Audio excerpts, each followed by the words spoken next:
Somebody had to do it. I am the chosen one. Somebody had to do it. We need our weed. I don't wear it, but we need it. These blacks.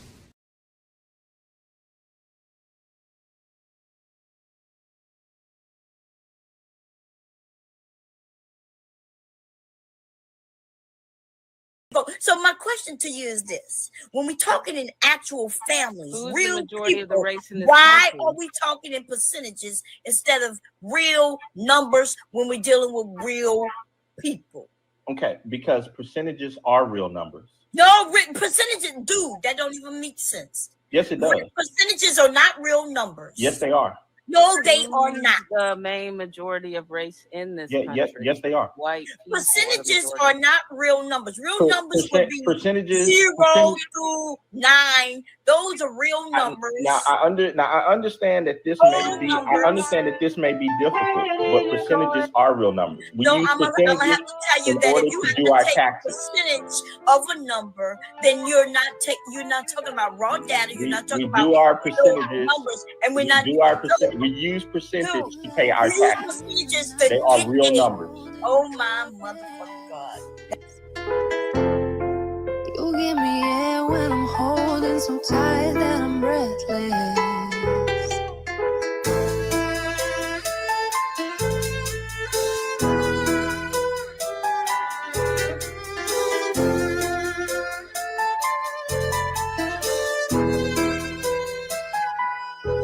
Subir.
Aaron.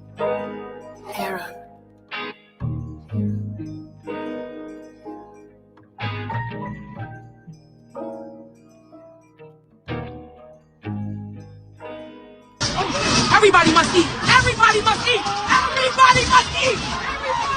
Everybody must eat! Yes! Trump administration says it will not use emergency funds to pay for federal food benefits with a fast approaching deadline. CBS's Christina Fan is in New York with details on that. Christina.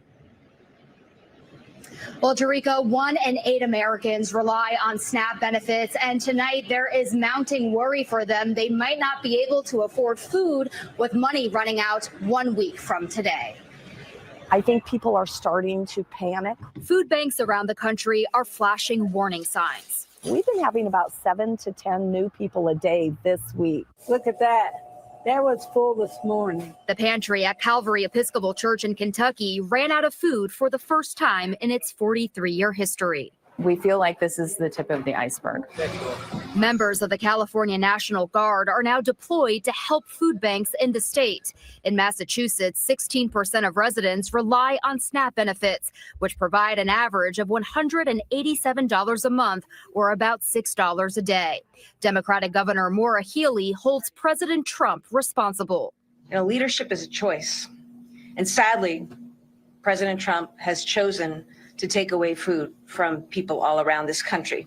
Aboard Air Force One, President Trump told reporters he's not to blame. Well, I'm going to let some other people talk. I'll have a comment on that later, but the Democrats are stopping it. The sudden loss in federal food aid will ripple beyond homes into stores and businesses. Every dollar in SNAP benefits generates $1.54 in economic activity. Quite a bit of our sales come from EBT recipients. Right now it's making up about 10 to 15% of our total sales a month. 54 cents in economic activity. Quite a bit of our sales come from EBT recipients. Right now it's making up about 10 to 15% of our total sales a month. Quite a bit of our sales come from EBT recipients. Right now it's making up about 10 to 15% of our total sales a month. And Democrats say they will not vote to reopen the government unless there is an extension of health care subsidies for millions of Americans, while Republicans say they want the government to reopen first before any negotiating.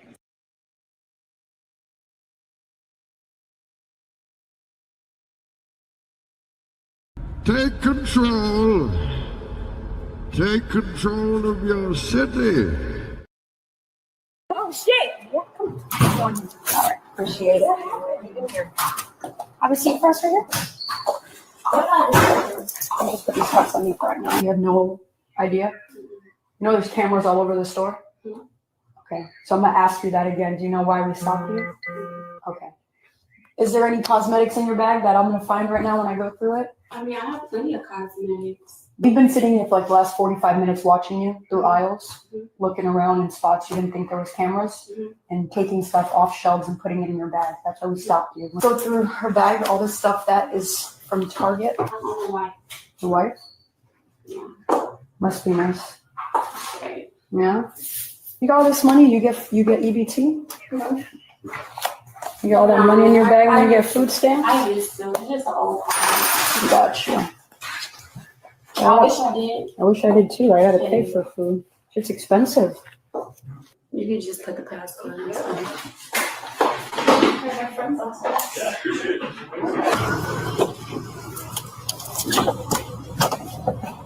in. You damn.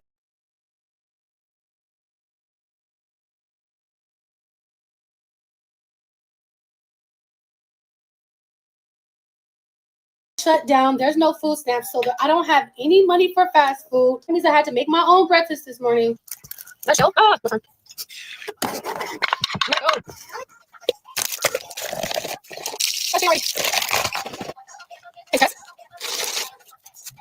I have to run out the door, but it would have been much more convenient for me to go through the McDonald's drive-thru, give me a warm, nice McGriddle with the crispy hash brown on the side, and actually go to Starbucks. But I guess I have to start budgeting more. Shut down. There's no food.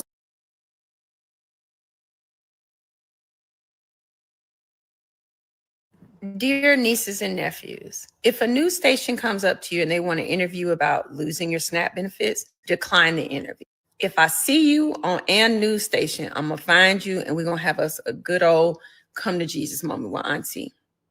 They are using us. They want to make the narrative that Black people are so worried about losing SNAP benefits, like we are the ones who get the most in SNAP benefits, and we're not. White women are. And the people who are going to crash out when November 1st happens and they can't swipe their card and it says insufficient funds on their cards are going to be the white folk, not the Black folk, because we used to struggling. We used to struggle. We used to going to the church and getting food. We used to having community and people having a garden and showing up and making sure that families don't go without. These other people ain't used to that. They're not about that life. So they're going to be the ones, not just saying that we ain't going to hurt, but we know how to navigate these waters. They've never had to do it before. So when they crash out, they're going to want to blame it on Black folks. So don't give them the ammunition by you being all up on the news talking about some, oh yeah, I'm going to go steal. I'm going to go do this. No, you're not. Because we got our people.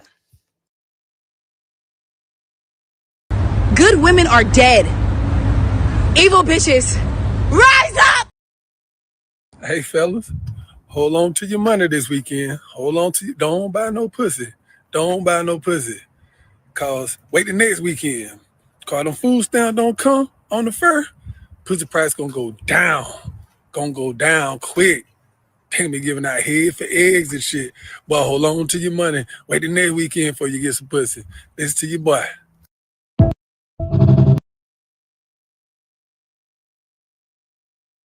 I need that money.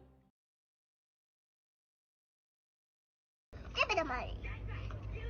Give me the money for I was you. Give me the money.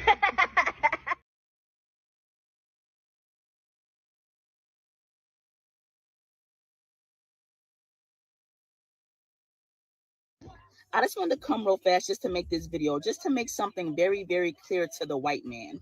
Black Americans do not care about your government shutdown, and Black Americans do not care about you taking away our EBT and our government assistance, because Black Americans never depended on the American government to take care of us and feed us, because we never could. We were never able to depend on the government, in spite of what you may say and what you may try to force us to believe. So you can sit back and you can mock, you can laugh, and you can think that you're about to starve us to death.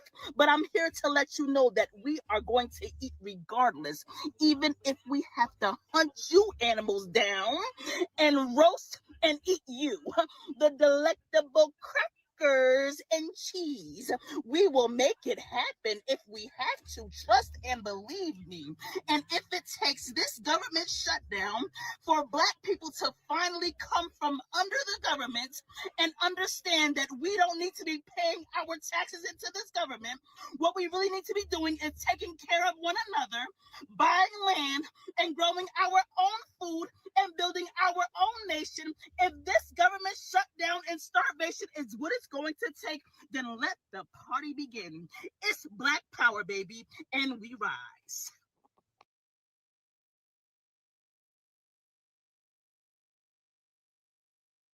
And I said it from the start, this is advanced darkness. This is heart of darkness. This is the jungle drum. This is the fertility goddess of chaos. They're literally going to eat your balls. They're going to cut your fucking nuts off and eat them. Whoa, what? They're gonna what? Off my Section 8 is like cutting off my air supply. How am I going to breathe and make these and help have these kids breathing as well? I mean, Donald Trump is playing with fire that he don't need to be playing with, and he gonna mess around and get burnt. You know, I don't agree with you cutting off our Section 8. You know, the way I view EBT and stuff like that, EBT has been more prevalent in our Black lives than our fathers, right? The government, you did this. You got us addicted to EBT. You made the EBT and food stamps more made us more dependent on them more than our fathers, right? The government replaced our fathers with EBT. So how are you going to take that away from us? Woo! Ladies and gentlemen, my apologies. I was running late this morning. I had to eat breakfast. You know, breakfast is really my favorite meal of the day because I don't usually eat breakfast. I'll have a cup of coffee and a bagel on the go. But, this morning I sat down at a table and I had food. I paid for a breakfast. It was a big breakfast too. I'm quite thoroughly satisfied. I won't lie. It was a great breakfast, and I apologize. I had to eat, tip the waitress as I left. Everybody must eat. Everybody must eat. Everybody must eat. Everybody must eat. Yes.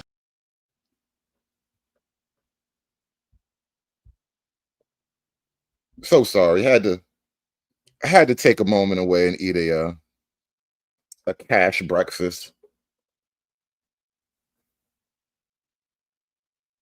I don't know. Sometimes it feels like the food tastes better when you pay for it in cash. You are no different from the deadbeat baby daddies, right? You are no different from the black men that you remove from our homes. Now first off, you remove our fathers, right? And you became our fathers. Now you gonna dip. So now you leaving us with nobody, right? Now you trying to leave us with nobody. Hey, Danielle, I'm mad that Donald Trump is cutting off my air supply. I mean, my food stamps. How can I breathe with no air? Tell me, how can I live with no air? Shout out to JP, man. I really appreciate JP for pouring out his heart and soul in the last couple of days here. And I kind of want to talk about through JP and his black jester approach to everything. He is a type of jester, right? Every court needs a jester because the role of the court jester officially isn't just to be the funny man. That's what he does, but one of his critical roles as the jester is to comedically reveal a truth to the king, or in this case, the queen. Shout out to the black queens. The role is to comedically reveal a truth, and in that role, JP is performing his jestership quite eloquently.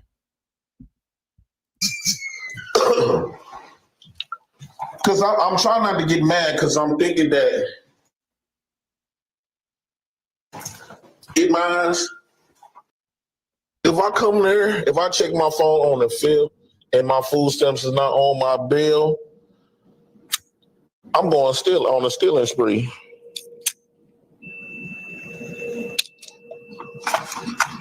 And I'm the same amount of my food stamp bill. Police pulled me over. Well, how come you stole $975 worth of food?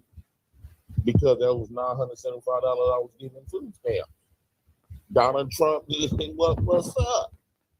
Like, this is not no bullshit, right? It's not no bullshit. You removed our fathers and you became our father. So now, since we've been dependent on you to take care of us like our father's supposed to. You know what? That is a crazy, crazy term. The Infinite Observer calls him the alpha bum. I think we need to introduce that term into the Manosphere Red Pill lexicon. The alpha bum is a modern phenomenon. I will tell you that. I remember one time, I think I told you guys this story. There was a guy I called Bum Jesus, right? Because I used to I used to be downtown Brooklyn, like right on that corner. Well, I would be walking through and I would see this guy, but right on that corner of was that Flatbush and Fulton Street. And there used to be like right where the McDonald's is, like, but right across the street from the McDonald's. That little corner has been through like 5 or 6 business changes in the last 10 years. There was a Five Guys, I think a whatchamacallit, a Popeyes was there. But anyway, right on that corner, there used to be this guy who was clearly a homeless guy. Like had, all the homeless accoutrement, right? He was obviously a street people nigga.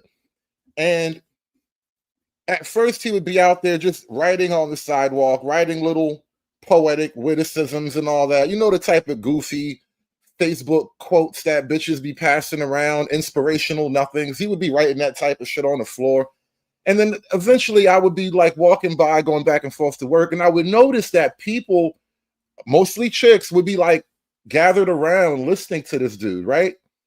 And he was literally just like doing his bum hippie type of preaching to the flock, but like it was clearly a homeless nigga who had attracted a following. He was really the alpha bum. And it blew my mind watching it develop over like weeks and months eventually. And then one day it was all just gone. But like the homeless bum that attracts other people because they have some type of magnetic social quality to them. It is a real phenomenon, and it's such a crazy thing to watch, bro. But yeah, there is a thing called the alpha bum. Yeah, if you can play guitar, you good. Yeah, white people have their version of the alpha bum too. And he's usually a musician of some type. The surfer type of nigga. The alpha bum it's just an archetype. You gonna dip. You gonna act just like the black men that left us. We are victims of not having a father.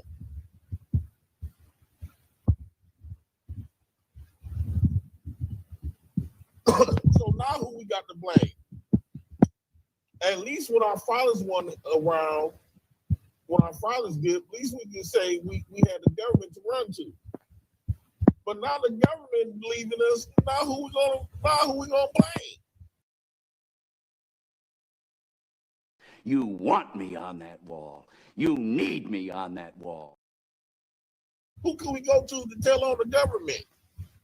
The government is playing with our lively supplies. This is some stuff that we are entitled to. I'm entitled to this. I don't understand what's wrong with Uncle Sam. But we're going to fight back, though. All us recipients, let's put our boots to the ground, and we got to fight back. You cut off our food stamps, we're going to go take that money and take exactly what you're supposed to get. If you get $291, go steal $291. So they're going to be like, why is these people stealing of the same amount that they receive on food share?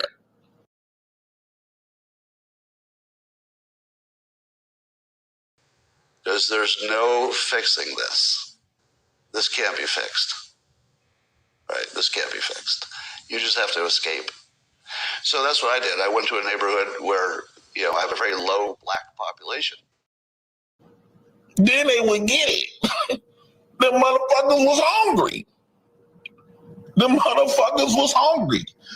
You trained us to depend on y'all when y'all said the best interest of the child was to be with our mothers.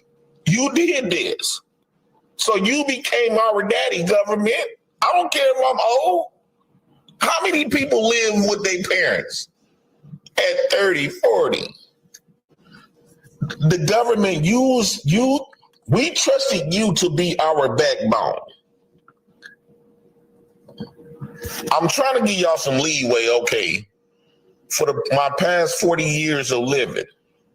The government food stamps never missed a beat. It always showed up right on time. I made a comment one day. I think I was over on John Galt's, and it was sort of, I sometimes make these offhanded throwaway comments, but they become prescient after the fact. I said that Black people have this weird, petulant father-son relationship to so-called white daddy.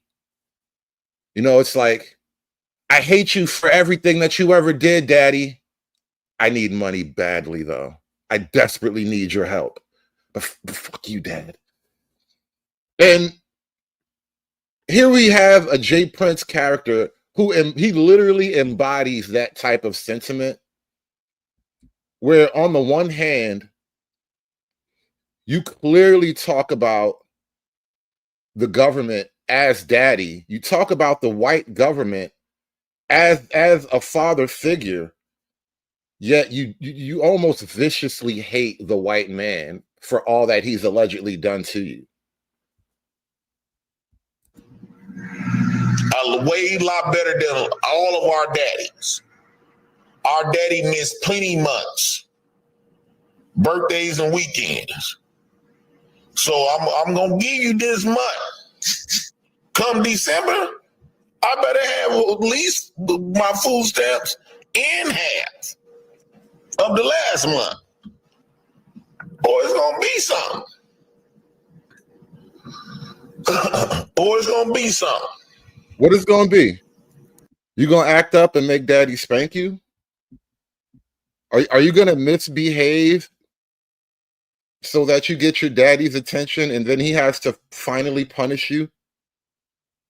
Is that what this is? A really bizarre parent-child, father-son relationship? Is this what you're describing here? This is all very, very insightful. Thank you so much, Jay Prince. You are giving so much body to the field of community anthropology. Like this is an entire study unto itself right here. I know a lot of people talking about, well, you need to go back to work. You need to go back to work. I got kids. I can't go to work. I cannot go to work. I don't want to go to work. I got kids.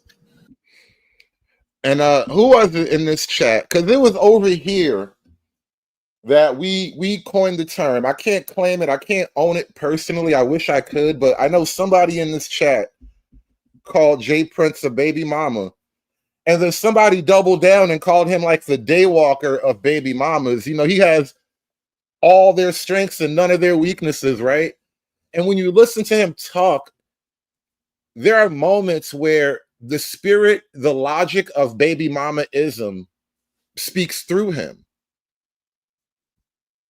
Like there is an auntie spirit that is vocalizing the wants and desires of the matriarchy through Jay Prince. It's really quite fascinating, honestly. He's at times directly channeling the infinite matriarchy. This is what the government for. I said go to bed. I am not in no good mood today. What you mean what happened? They trying to cut us off next month for food stamps.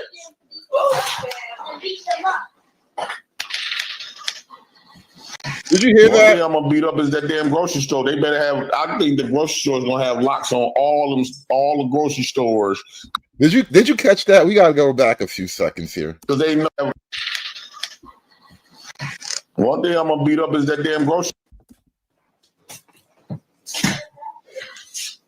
What you mean?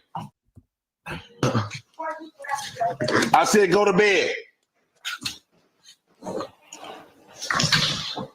I am not in no good mood today. What you mean what happened? They trying to cut us off next month for food stamps. I'm gonna beat them up. from the mouths of children. I'ma beat them up. Everybody must eat. Everybody must eat. Everybody must eat. Everybody must eat. Yes. Give me the money. Give me the money for I will do. Give me the money.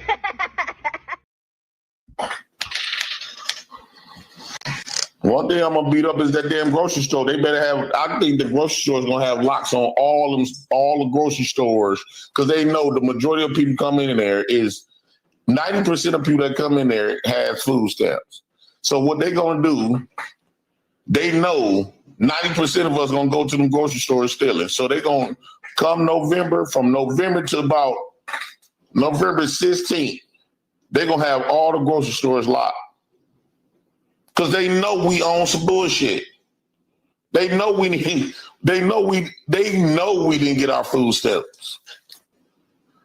So when they see all these people in their grocery stores, they don't have enough security to stop all of us from stealing their shit. They know we gonna be stealing. They know we gonna be stealing. They know this.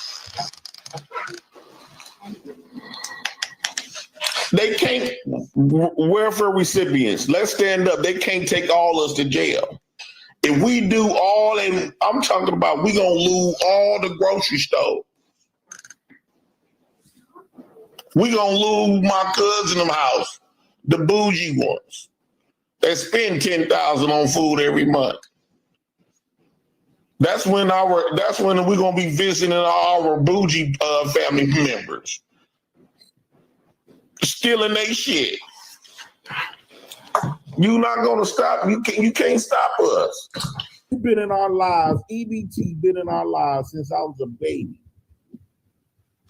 We love EBT. I love EBT more than I love my father. I love EBT. I love EBT more than I love my father.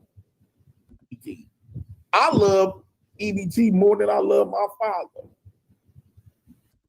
I love EBT more than I love my father. I love EBT more than I love my father. I love EBT more than I love my father. I love EBT more than I love my father. More than I love my father. I love EBT more than I love my father. Most of us welfare recipients do. Why you think it's an uproar when EBT talking about leaving? That goes to show you that we got more love in our hearts for EBT than our own fucking daddies. Because there's not no uproar when my daddy died. Low key, I was happy when the motherfucker left.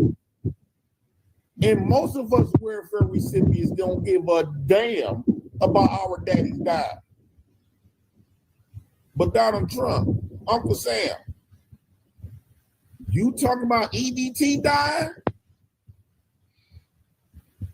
Oh, that's gonna hurt the whole America. Somebody had to do it. I am the chosen one. Somebody had to do it.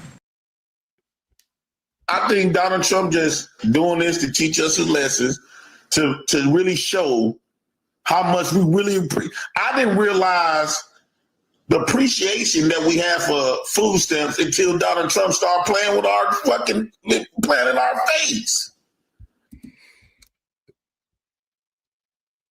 I don't think he gets the depth of that position. Let me reframe it slightly without missing any of the truth that he's expressing right now. I don't think you appreciate white people.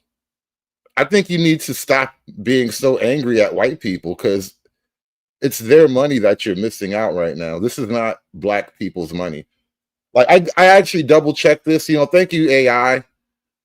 Black people's GDP does not outpace Black people's extraction from the national GDP. All right? We don't put in anywhere near as much as we take out. I didn't realize the appreciation that we have for food stamps until Donald Trump started playing with our fucking playing in our face. Welfare recipients, this is Donald Trump just want us to support him. Because he feeling like we getting too besides ourselves talking shit about him online. And if he make you do it, you will do it. Low key, isn't that how the Democrats got all their support, right? Isn't that what the Democrats have done? They've created entire little urban distribution networks where you can somehow, some way get plugged into the free money, the easy money, the hustle money. I'm going to get me this government contract. I'm going to get me this benefit card. Isn't that how the Democrats bought you? And he said, what? And he feel like we've been trying to go on this black man's train and trying to say be independent of the government. So Donald Trump said, hey, hold up, motherfucker. Who been taking care of y'all? So from now on, me and the rest of the welfare recipients will not say anything foul again about Donald Trump. We're going to support his third term. That's right. Somebody had to do it. I am the chosen one. Somebody had to do it. You want me on that wall. You need me on that wall. This makes Jim Crow look like Jim Eagle. Can a nigga live? Can a nigga live? Please. But he has to cut back on them food stamps. You can call us niggas. You can say we some slaves. And all we're going to do is protest and march peacefully. You cut off that EBT, it's going to get violent. I drink 2 liters like they damn a canned soda. All the money that y'all give me on EBT, shit. Crackers with noodles. And this is just my pile. Donald Trump, you pile? You just have like piles of junk food, like organized pile. This for me. This for thing 1, this for thing 2, and this for thing 3. You just have piles of junk that was bought and paid for on food stamps and whatnot. Incredible. Incredible. My man got his own pile. You know, they say daddy supposed to get the big piece of chicken. I guess you get your own pile too. Honey barbecue wings, member for 6 whole months. Shout out to you. Thank you for that. Time flies, doesn't it? Church member for 6 months. Time flies. That's because you're having fun. Time flies when you're having fun. Shout out to Jonathan with the 5-ball.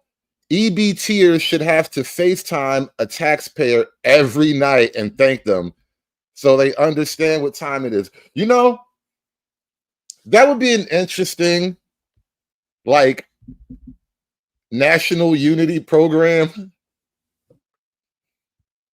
It would have to be like a random call. Every month, you just randomly FaceTime a net taxpayer. You know, like a Christmas card. You know, yeah, like a Christmas card. You know, you don't have to do it every month, but like twice a year, you know. Christmas and the 4th of July. 2 times a year. That's all. I'm not going to ask you to do it every month. But on the big days, you know, on Christmas and on the 4th of July. Because God in America, right? Thank God in America that you got it so damn well. You're doing so damn well, right? It's because God in America made you live so great. I need you to do that for me. I like that idea. We need somebody to get the paperwork on that. We need to make that a bill. Somebody had to do it. I am the chosen one. Somebody had to do it. Fuck with my fucking food stamps if you want to. Quit playing with me. Shit, I love my EBT. You done got us spoiled on this shit. Now you talking about taking our food stamps away last night? No, you got to understand, bro. Laundromat, he says, the fact that any man would go online and do this is nasty work.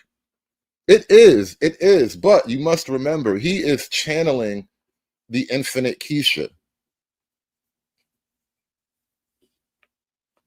You know, the matriarchy it's a spiritual thing as well, you know, because the black woman is God. And being God, there is an infinite quality to it, right? And he is channeling the infinite Keisha right now. And he's a dude, definitely, like he's a black man, but right now he is channeling, he's merely a vessel, all right? He is a vessel for the spirit of the infinite Keisha, bro. Are you cool? Are you cool? I still eat my crackers with jelly on it. Peanut butter and cheese. These crackers give you 3 meals. Are you cool? Look how many eggs I got. Trump, are you cool? I'm telling you, that is the infinite Keisha speaking through him. Because what's happening right now is Trump is threatening the matriarchy. And as a male avatar of the matriarchy, he can't even help it. He cannot help himself that every now and then the infinite Keisha speaks through him. He is merely a vessel of the infinite Keisha.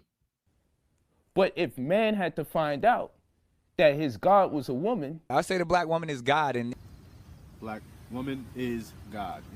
I say the black woman is God. The black woman is God because, you know, she was the first organism on this planet. Look at this shit, eggs for days. Milks out the ass. Huh?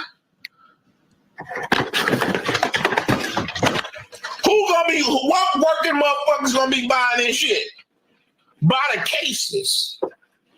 Are you cool? If you cut us off, we're gonna go back to growing you want us to eat healthy, so we're gonna grow our food. We're gonna see how long them grocery stores gonna survive. We're gonna see how long them factories gonna survive. Pepsi and Chips Ahoy's and shit. Chips Ahoy's and shit. The apple juice. We're gonna see how long they survive. We ain't going to none of one of them grocery stores. We're gonna let the working people go there. You know, I think that is maybe on the back end, the most fascinating part of the JP tale is that a long time ago, Anton Daniels, he knew from his perspective as a talent spotter, he knew that JP had a particular magnetism that he could capitalize on from a media perspective, from a content perspective, right? And Anton wanted to work with JP. And that could have been the most profitable venture of JP's life. He might not have been able to even be on welfare had he really committed to the Anton program. Because I promise you, working with somebody like an Anton Daniels, there will be stipulations, there will be things in the background that you need to maintain in order for us to maintain this public association, right? And I'm just saying that off the wall. I know there's a whole thing that has to be done before we can get on camera and do this thing that everybody's going to pay us for, right? They had a falling out in the background, and I didn't even watch it all because it was well before I even cared about either one of these people as creators, but I know of the event. And eventually it kind of did go public, and Anton had to put him on blast and all that. But it's one of those moments. It was one of those like fork in the road moments. And now look at him. And you know the irony, right? The irony of it all is JP himself on this panel that he did yesterday, because I was up on the panel too. JP was basically talking about how black folk need to work together, and the white man is somehow the reason why black folk don't work together. But here you had a chance. You was plugged in with a nigga that was already making it. Now he's about to blow up in a whole other media adventure, and you couldn't work with him, a black man. Bro, it ain't them, bro. It's you. They cheap ass ain't gonna keep them grocery stores in business. They live in check to check. Now, this is where all the welfare recipients got to come together. This is what you call real trauma bonding. And that Donald Trump is fucking with us. We're going to put all welfare recipients, black women, we got to put all our differences together because he fucking with our sanity. You know, it's so funny now black men and black women got to come together, right? And think about how the game is played. Last time Trump was in office, right? You had the black men, a lot of the cool, hip, young, hood black niggas. They was like, oh yeah, Trump is gangster. I don't care what they talking about on TV. Trump is the dude or whatever, right? And then you know what happened? George Floyd, knee on your neck. All you niggas march together now.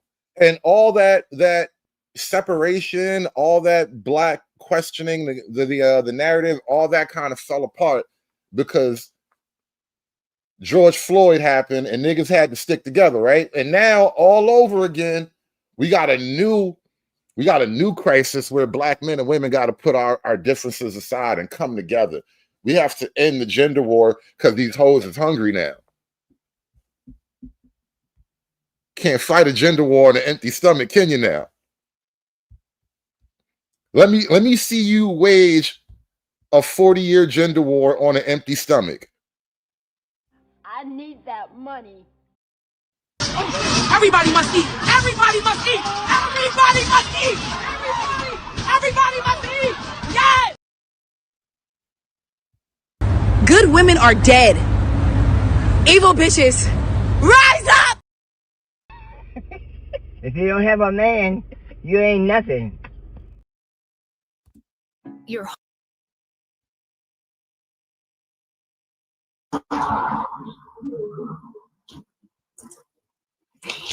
What's going on, Black House? We up in the building. Yeah, I'm that nigga. I'm that motherfucker. Shout out to World Star Hip Hop for making me look like a concerned citizen, right? I am a concerned citizen, right? A concerned recipient. A lot of people will say, man, you're a grown man. You're a grown man. Why is you a grown man? Let's put that in hypotheses, right? I'm a grown man. But y'all talking about I need to take accountability. Well, the government got some accountability. What you say, JP? The government has accountability, right?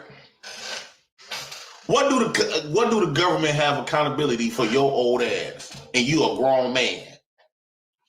Before we get into that, y'all make sure y'all hit the like button, hit the share button. Let me read this super chat. Shout out to Drip Show with the first $5 super chat. He said, I can't do nothing but laugh and enjoy entertainment. Unfortunately, Drip, this is not entertainment. This is real life, real occasions, and real hypotheses, and real EBT, right? This is not no entertainment clause. This is real EBT, right? This is our nigga living for real. Thanks, EBT, right?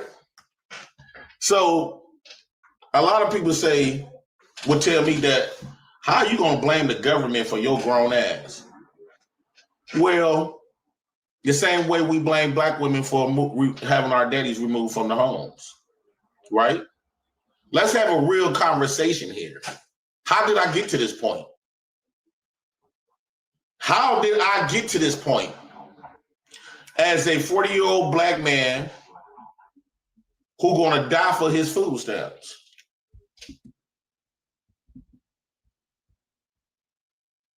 A 40-year-old black man who's gonna die for his food stamps.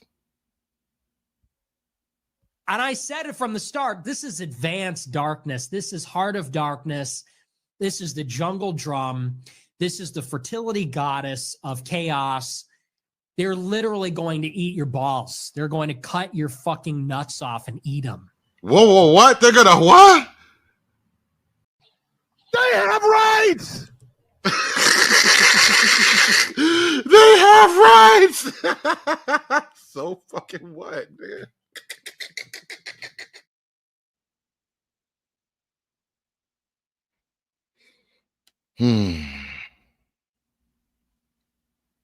That is a great pose right there. That is a great shot. This should be his mugshot. This should be like on your ID card. Like this should be his driver's license picture. Yo, yo, that is crazy, Red. Men have died for religion, wealth, power, culture, even women. But food stamp warriors are a new breed. I did not tell you though. We are like a whole new species of nigga in America. We really are. We are a whole different species of nigga. For better and worse. There's a lot of good that goes along with it, but then there's the bad too.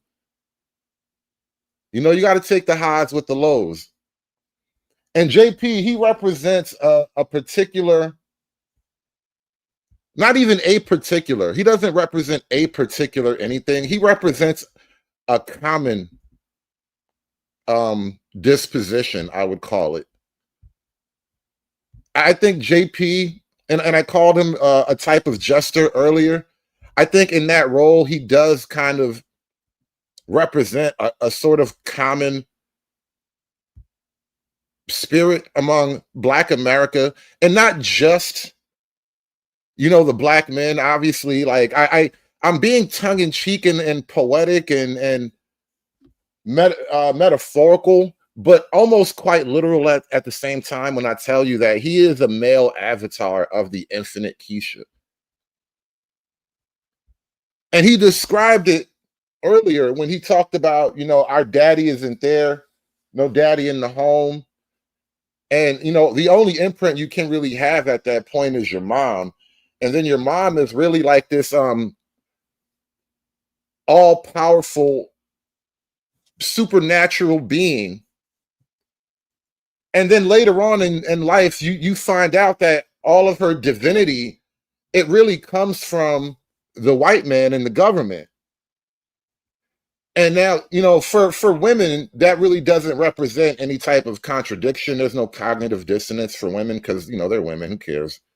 But for JP, being a man, it's completely cognitive dissonance, right? And this is what I mean by he is, whether or not he even understands it, he can't even help it. He is an avatar of the infinite Keisha. These angry, mad, opportunistic, lying Black women, quote unquote white man or zaddy, or gives you what you need. So if you go in there and you act in a subordinate fashion, aren't you saying the opposite now? No, what I'm saying is the same way the white man infiltrated the Black people to take over, rule over us, I'm doing the same thing. I go in there, I put on this act, just like they act to be our friends, not how the white man acted to be our friends. And once they got us, right? Because they perpetrated like to be our friends. Well, when I go to that welfare office, I perpetrate like whatever they need me to be to gain trust. Okay, so let me ask you this. I violate their trust. May I paint a picture right quick? Because I need to know the answer. I need to understand. So if in 4 months they have not come to an agreement, okay? You know, I realized about the JP channel. I'm listening to JP talk, and you know what I did not hear, which is uncharacteristic technically. No smoke detector. Where is the smoke? Where's the chirp? I don't hear a chirp. This is why we said he's like a day walking baby mama. He got all of the strengths and none of the weaknesses. Like, where is the chirp? I never hear the chirp. They've not made a conclusion as to what they plan to do. If in 3 to 4 months that does not happen, can you tell me what you might do if they don't come to an agreement and end this thing? Yes, I'm finna show you. God damn. I'm almost afraid. What you mean? I'm about to show you right here. Oh no. Oh no. Sell shoes that you hit on your head. You just need to put some. Oh my God! You need to put some vinegar in your ACV apple cider vinegar. So rinse your scalp with apple cider vinegar. Absolutely. Mella, when you trying to talk about you gonna change this man ain't gonna change. I cannot change him. I cannot do That's it. why I said I'm not up here to try to fix nobody. That's not how this gonna work, bro. Have mercy. Let JP be who JP is. Be yourself, JP. Play stick up man. That's what he gonna be yourself, JP. Now look. I started out saying, even if you you're yourself, JP. Still playing. JP, you exposed it like. Don't listen to none of us. Don't listen to nothing we say. Be yourself, JP. We gonna play stick up man. And then what happens to your children when you get apprehended for committing a crime? They will survive. What happens? They will survive. They be all right. And then they come with the rest of the program like we all done been through. God. Right. So my whole point though is like you've been revealing exactly what's going on, right? He's confessing that his children are a utility to accentuate his survival and his survival alone. That's what he's now saying. figuring this out? You just now figuring this out? No, I'm not just announcing it out loud. He's channeling the infinite Keisha. He can't help it. What else is he gonna do? He is channeling the infinite Keisha right now. Where do you think he get it from? You think he learned this pattern on his own? You think he charted this course out on his own? No. Now hold on. We kind of making JP the example because he's a man, and it looks shocking because a man be on the system. But I'm just trying to point out this is how it goes for like a lot of people. Because JP is not that different from a lot of the black women that's in the same position. And so when we talk about like the black community, when we talk about like the black community and what's really going on, he's revealing how things really work, how the logic really works, how people really make decisions. We got. Let's do this music. Hey, so I have a question for you, JP. Are you a troll? No, I am not a troll. Not like you have a question. I'm a troll. You mentioned the white man's morality and the white man's rules, right? How do you define the white man's morality and the white man's rules when every culture has to work, every culture has education, and we all have duties when we live in a society amongst each other? So what do you mean when you say the white man's rules and morality? Because he narrates the vision, right? He narrates the dream. He narrates the laws. He narrates the God. He narrates the economic system. He narrates the education system. He narrates our thoughts. He narrates our beliefs. He narrates our fiat currency. He narrates. This is like a religious declaration. If you ever been in the church and the pastor asks the person to get up and testify, what has the Lord done for you? All right, come on, Brother Prince. Brother Prince, I need you to get up here and tell us what the Lord has done for you. What do you mean when you say the white man's rules and morality? Because he narrates the vision, right? He narrates the dream. He narrates the laws. He narrates the God. He narrates the economic system. He narrates the education system. Can I get an amen? Let the church say amen. Can the gulag say amen? White man's rules and morality. Because he narrates the vision, right? He narrates the dream. He narrates the laws. He narrates the God. He narrates the economic system. He narrates the education system. He give me all my eats and all my sleeps too. He gives me all my fancy clothes. He gave me a free ride in a fancy car. Master, he an evil son of a bitch, but he sure is good to me though. I'll tell you what, Master is a strange type of man. He really is. He's such an evil man, but he gives me everything I loves. I just don't know what to think about that. I swear I don't. White man's rules and morality. Because he narrates the vision, right? He narrates the dream. He narrates the laws. He narrates the God. He narrates the economic system. He narrates the education system. He narrates our thoughts. He narrates our beliefs. He narrates our fiat currency. He narrates support system. He are the one that narrates everything. Yes, but JP, that's called living in a society. Every culture, every place in the world has We that. don't have to continue to practice stuff that's hurting us.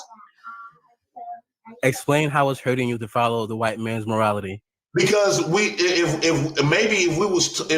the white man was so good, maybe we would have learned how we used to always operate before the white man was even thought of. They removed our original way of how we used to perform in life. Because I really believe the way black folks perform in life is totally backwards. I think that we going out the war ass backwards. We're not moving ahead. A lot of y'all think you moving ahead because you're getting fiat opportunities, fake opportunities, meaning that you're getting a job, you're getting some money, and woo out the bam. But yet, I believe that's going out the war ass backwards. We have forgot about families. Wait,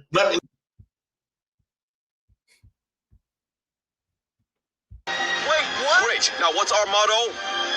We was kings. We was kings! Let me come up personally to say this right quick, right? The black race, based on how we was raised, the black race, y'all say is we 14% in America.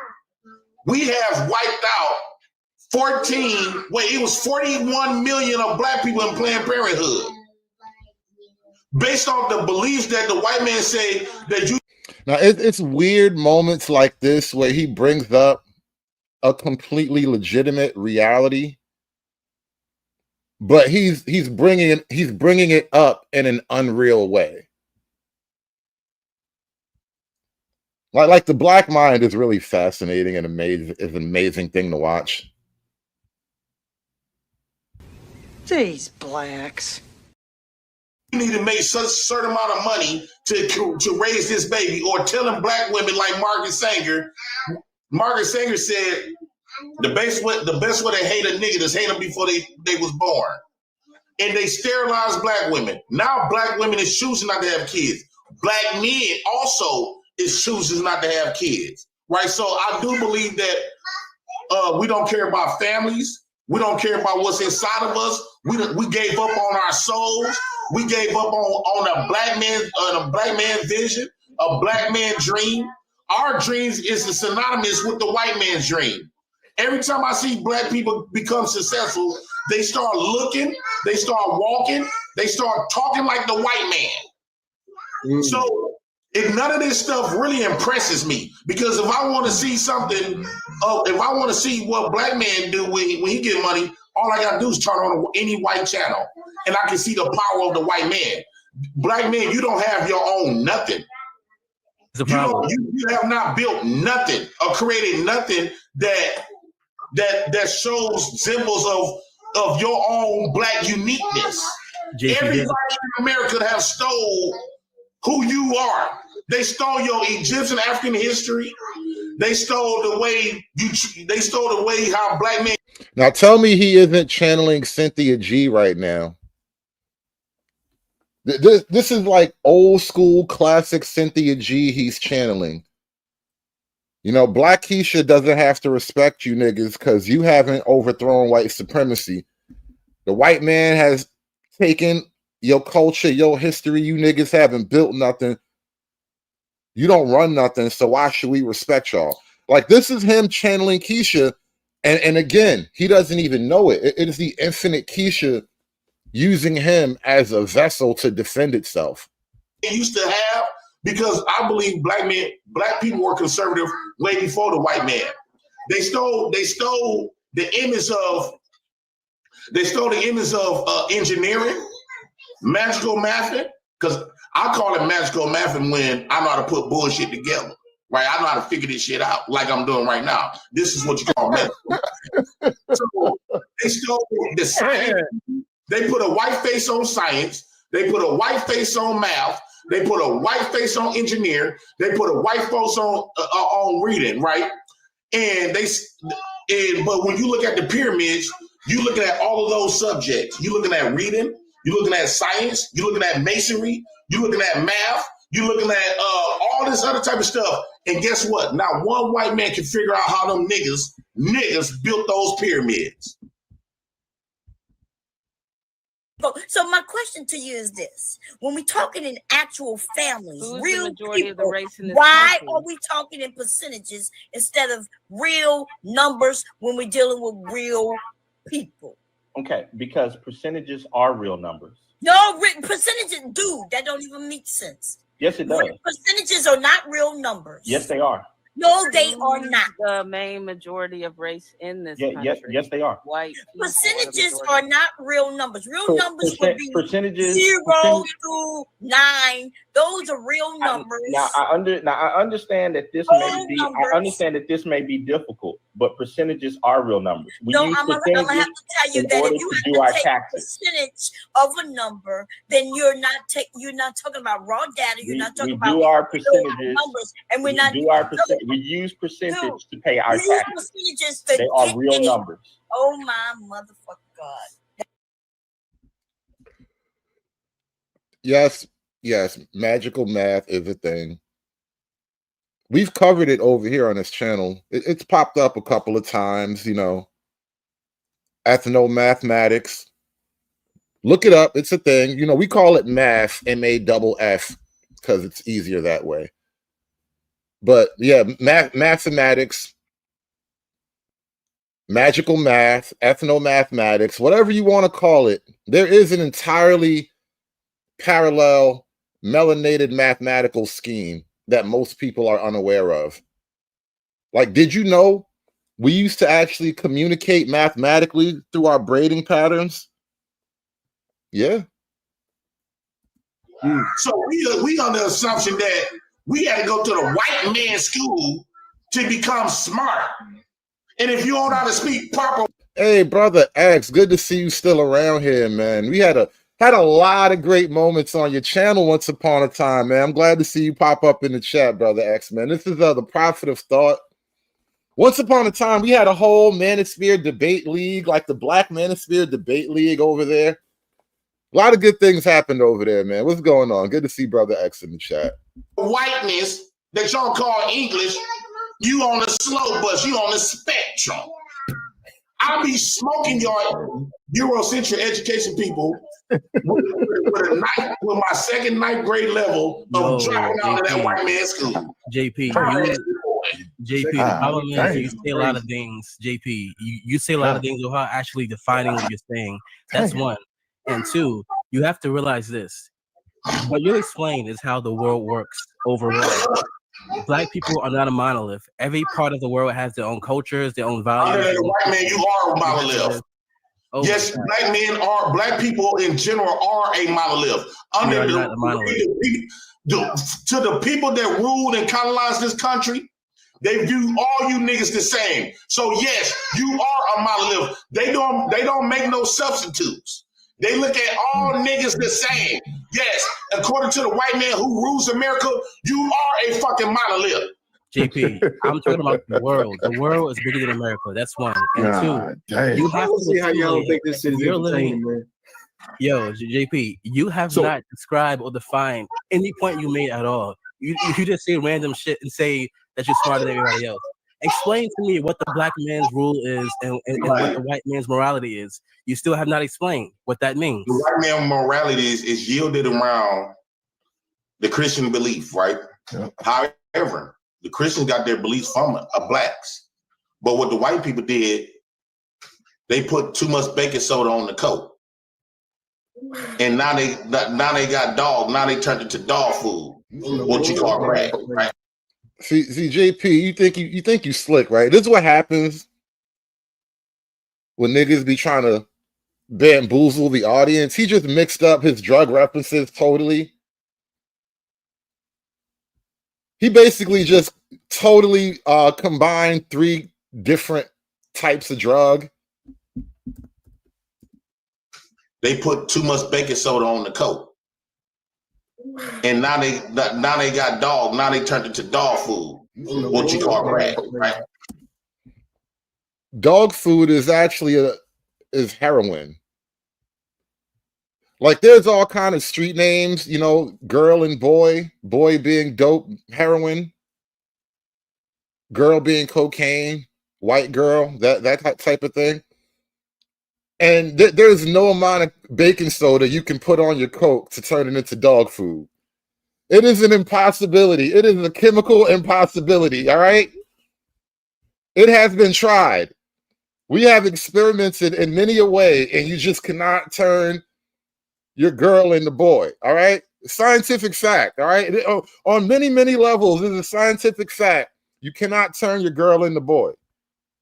The streets been new. The streets found out the hard way. Niggas did the experiments and all of that. Cost a lot of money. Okay. So it don't even get you high. So, but in synonymous, what I'm saying is his morality is not our morality. Like white people don't live the way we live. We don't view the life the way we view, right? We not peers, right? We live totally different and we see life totally different. First off, black people look at life from a survival. The black people that we have today look at life from a survival perspective. That's you. That's you. How long? Let me land with this. White people look at life from a entitlement perspective. So they feel entitled to lead. If you notice, every time white people come around blacks, they always usually telling us something. They always telling us that what we don't know and what they should and what we should know coming from them. So they usually be the ones that always want to be our teacher or our educator or always correcting us. White folk always correcting us, bro. That is crazy. Why the white man always correcting us, man? I don't even understand why. Somebody had to do it. I am the chosen one. Somebody had to do it. Where black people, they live in life, I gotta get this money, I gotta get this, because they think money gonna give them freedom. JP, last time I was on a panel, you told me that I don't sound black, right? Or whatever you said, I sound white. Who makes you the authority on what black people are and what they're supposed to do and how they think? My nuts, because I carry the seed of black people, right? And I have created. That makes sense. I created black people, right? So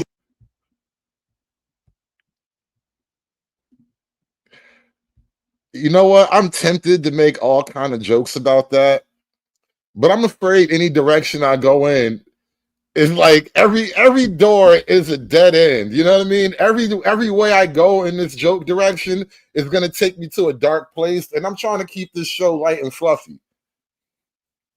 I want this show to stay light and fluffy. That shit almost walked me down a dark alley right there. Shit said it came. He said it came out his nuts. That's how he the king of black people. Here's the thing. Amazing I always work. used to have to go to school and get qualified from the white man to stamp my authority, right? Just like for example, you accepted the one drop rule, right? And you never come back there. You never ask the white man, who are you? to tell a biracial that they biracial. You never came to the white man like that, right?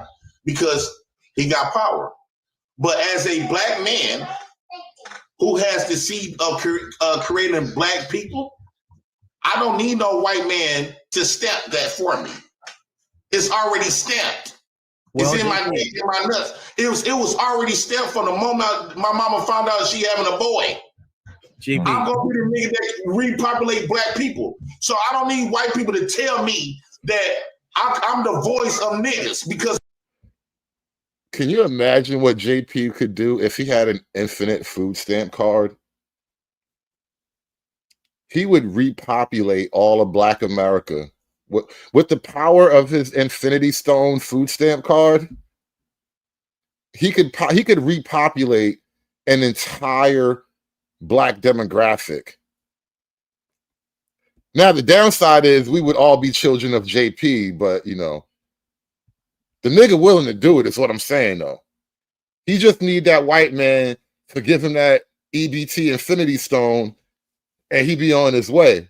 I create niggas. Yo, JP, but there are black people telling you that you are a fucking moron in your own chat room. There are black people telling you this too. So apparently you don't speak to black people, only yourself. You can't speak to everybody in black. Syndrome. Right? They believe what? They believe the life they live is a good life, even though they are captured. They don't realize they are slaves. So they believe that they believe from a perspective of their capturedness. So of course they're gonna call me crazy, batshit crazy, because they don't understand. Crazy simply means something that you don't understand. JP, right? So they don't understand my thinking process. You don't understand that what you're saying sounds super ignorant and very self-centered. I tell you, bro, this is my favorite meme of the whole EBT crisis shutdown right here. My grandpa watching these Negroes from heaven. Can you just feel it? I fucking feel the meme. Like he's just watching this from heaven. Look at this shit. Look at this shit. And you said I was a bad guy. Look at this shit. All my life, you told me I was a racist piece of shit. Look at this bullshit right here. All my life, you told me I was the problem. You're speaking like you know, no, because you're speaking like you're the one who has the authority on everybody else. But if they don't agree with you, then they're stupid. They're conquered. They're slaves. That's a very self-centered, childlike mentality. You repeat that? What you say again? You're making it seem like if people don't agree with you, right? If black people don't have the same mindset you have, then they're conquered and they're Eurocentric. What makes you the authority on all blackness? That makes no sense. Why should they listen to you? It's almost like saying if 2 + 2 is 4, right? Would you agree? What's 2 + 2? 4. So everybody in this platform right now would agree with you, correct? Yep. So everything that I'm saying, I believe it in the sense of 2 + 2 is 4. It's common fucking sense what I'm saying. But Jesus Christ. No. Man, can we stop this one-on-one interview you doing with this man right now? Let me ask you a question. Somebody proposed something to you. If you had a pile of money fall and you said you'll buy you some land, why would you want to buy it over in Africa other than this America and this white country that's trying to keep their foot on your neck? Why wouldn't you go over to Africa, start you a village? Well, because I think God didn't create no Africa or no America. God created Earth. Okay. Man divided it. So no matter where I'm at. Oh, this is the part right here. All right, listen, y'all. Like the video because this is where it gets deep. All right, the psychology is becoming unhideable at this moment. You can't mask it. You can't really bury it under the racism and the DEI and all that. It's too in your face. And JP, he is gonna give you the real. All right. He's going to give you that uncut Keisha. And this is what I mean about channeling the infinite Keisha. Because again, as a male avatar, right? You know, he's very much Pookie and all. But Pookie is of the matriarchy, and he is channeling the infinite Keisha right now.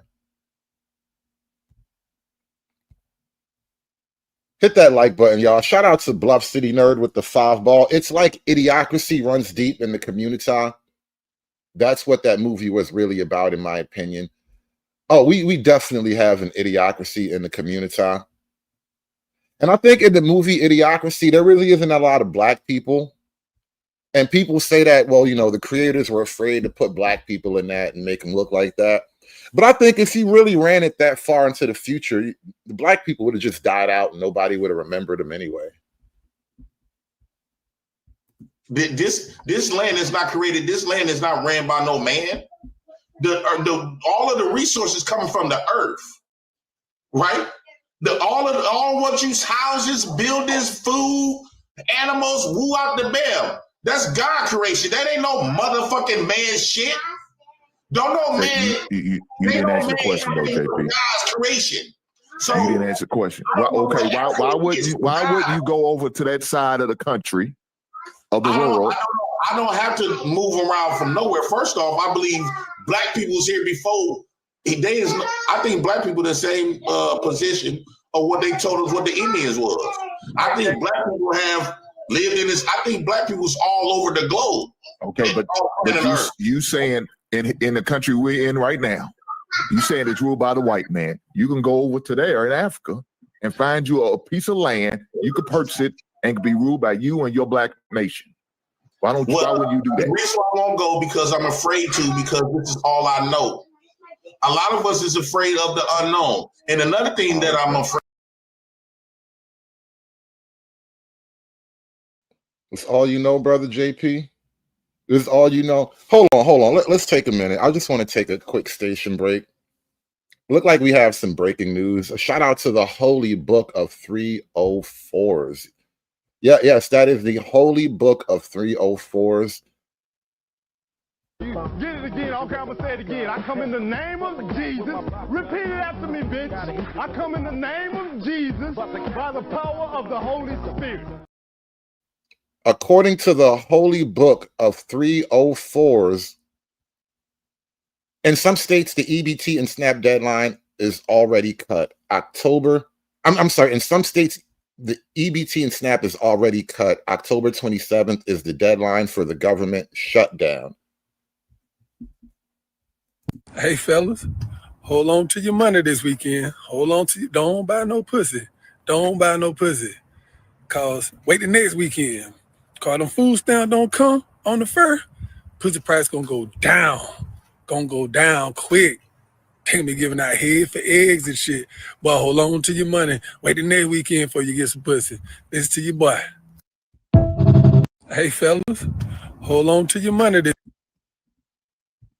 Breaking news, ladies and gentlemen, breaking news. All right, back to our regularly scheduled program. Why would you do that? The reason I won't go because I'm afraid to, because this is all I know. A lot of us is afraid of the unknown. And another thing that I'm afraid of, being independent of the white man. Why? My mama and the way my family taught me to be dependent on the white man. No matter what. Hold on, no matter if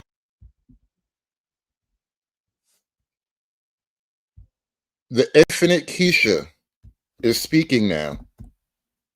Of the unknown. And another thing that I'm afraid of, being independent of the white man. Why? My mama and the way my family taught me to be dependent on the white man. No matter hold on, no matter if it was welfare or dignification or the white man's American dream, they always told me to depend on the white man. Toby be good nigga for massa. Good nigga. Don't send Toby away. So no matter if I get government aid or go to school and get a job, I don't know nothing else outside of being independent. It's almost like the white man have to lead me. God dang. Because I don't think no black people leave themselves. They still give you a list of careers to go to do. So JP, how are you gonna sit there and criticize people who's out there have a 9 to 5, the Joannes and the Joes to do that? But you sit there saying you can't be independent of the white man. So the white man has to have his strings, pulling your strings and controlling you at all times, even now. But you call yourself an independent man because you own welfare, government assistance, and all that. Because it's two different. I'm in awareness of the position. I'm more of an awareness of the position that as my black self here in America, where you can take a black man like yourself, you okay with accepting defeat. In fact, a lot of you black folks don't realize you are defeated. Wow. And you okay with that. Right. And you don't, the reason why y'all coming for me, because it's going to challenge you to stand up to the people that you submit yourself to every day. But JP, did you know that they do have welfare in certain countries in Africa? You could choose one of those countries to go to answer. Huh? How come I can't choose America? No, he said African country got welfare. I've asked, and no African has told me that their country has welfare. I'll be asking these Africans about their shit. Sure, there are some welfare systems. Ms. Lockhart, I just stated that. Yeah. Girls just be believing shit. She thinks they have welfare in Africa. Welfare is like uniquely a white man thing.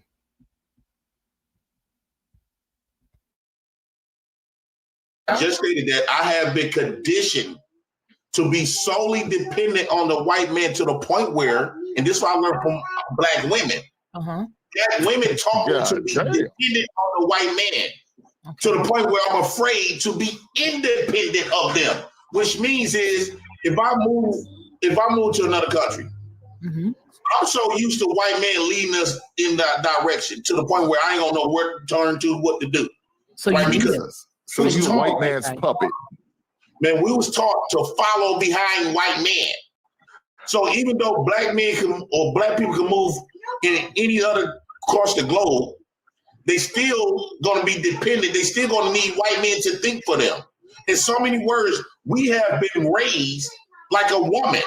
This is the reason why it was a disproportionate situation to be raised by black women, because it didn't give us no leadership, no direction. We just taught to follow and operate based on how we feel. And so black women submitted to the white man, us black men also submits to the white man without even realizing that. JP, let me jump in 1 second, please. Is that what you're saying, JP? You the white man's puppet? That is what he's saying. That's exactly what he's saying. And the reason why I kind of like this right now, most niggas are not this honest and self-aware. And it sounds cringe as hell, right? But niggas really are not that self-aware. Like, bro, what do you think has happened to the average black community, like, member? This is kind of the logic. This is the state of mind. You don't hear people verbalize it as eloquently as he has right now. And I mean that with no cap, because niggas don't really say it as directly and succinctly as he just put it. But I think that's exactly what's happened to a lot of people. But who's conservative? Do me a favor, hit that like button, guys. Throw $1 in the hat. We're going to open up the panel in just a minute here. But if you have any thoughts on JP and his revelations about how it really works, his dedication to the white man's money, yet his resentment of the white man. Even though he's being 100% honest with what he's saying, right? And I'm not even gonna argue with him because I believe it's not rooted in reality, but it's but at the same time, it's extremely contradictory, all of the shit that he's saying. Like I called that out earlier too. That's what I said. That's my point. Take your reparations and be happy, bro. You are living reparations, and I don't need you to complain about it no more. You getting all the money, bro. You got all the tools. Hold on, let me say this real quick. It's not a contradiction. It's more of it's two situations. So the stuff that I was saying, the welfare stuff, that's a simple situation, right? That's a shallow situation. The stuff that I'm saying now is more of a deeper, it's more addressing the deep-rooted issues that's causing all of this. Because if we address the deep-rooted issues, welfare, none of this stuff that we talk about won't be an issue, won't be a situation. So it's not that I'm contradicting myself. Two things exist at one time at the same time. No, so but at the same time, JP, check this out, right? We talked about the shallow stuff like getting food stamps, going to work, who out the bam. That's some shallow shit. But now when we come how the way we was wired, now we're addressing something that's real deep. Because this is the problem, right? Just what the other brother just said to you earlier, like I was trying to say earlier, though, it really is a weird, like, identity crisis type of issue where your reality is literally propped up by the white man that you kind of hate down to your bones. And now you kind of been brought low to this position of effectively begging Trump. Basically called Trump your daddy at the beginning of it all, which was, you know, an amazing thing to actually watch and listen to play out. Like you would call Trump something like your father. You would totally acknowledge that the government has been or is basically effectively a distant father to you. And you feel like his distance is some type of abuse now. Off my Section 8 is like cutting off my air supply. How am I going to breathe and make these and help have these kids breathing as well? I mean, Donald Trump is playing with fire that he don't need to be playing with, and he gonna mess around and get burnt. You know, I don't agree with you cutting off our Section 8. You know, the way I view EBT and stuff like that, EBT has been more prevalent in our Black lives than our fathers, right? Hit that like button for me, y'all. Hit that like button. Support the panel, y'all. Throwing the link in the chat. Come on, share your dollar. Give me your dollar. Share your dollar with me. Come on. Link is in the chat. Shout out to Anarcho Banker with the 5 ball. This really is amazing, though. Like, sometimes life just gives you things that you just can't reproduce on your own. How do it equivalate? The government, you did this. You got us addicted to EBT. You made the EBT and food stamps more made us more dependent on them more than our fathers. Right? The government replaced our fathers with EBT. So how are you going to take that away from us? You are no different from the deadbeat baby daddies, right? You are no different from the black man that you remove from our homes. Now first off, you remove our fathers, right? And you became our fathers. Now you're going to dip. So now you leaving us with nobody, right?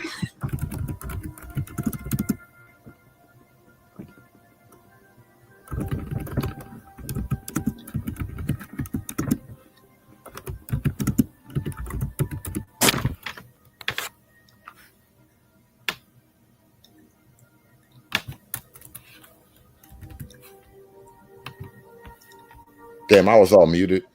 Somebody mute up. Oh, you mute up. You all pressing the keys too hard. But no, I was thinking about JP, and what he's expressing though is that my black father has left me. My black father abandoned me. My white father stepped in.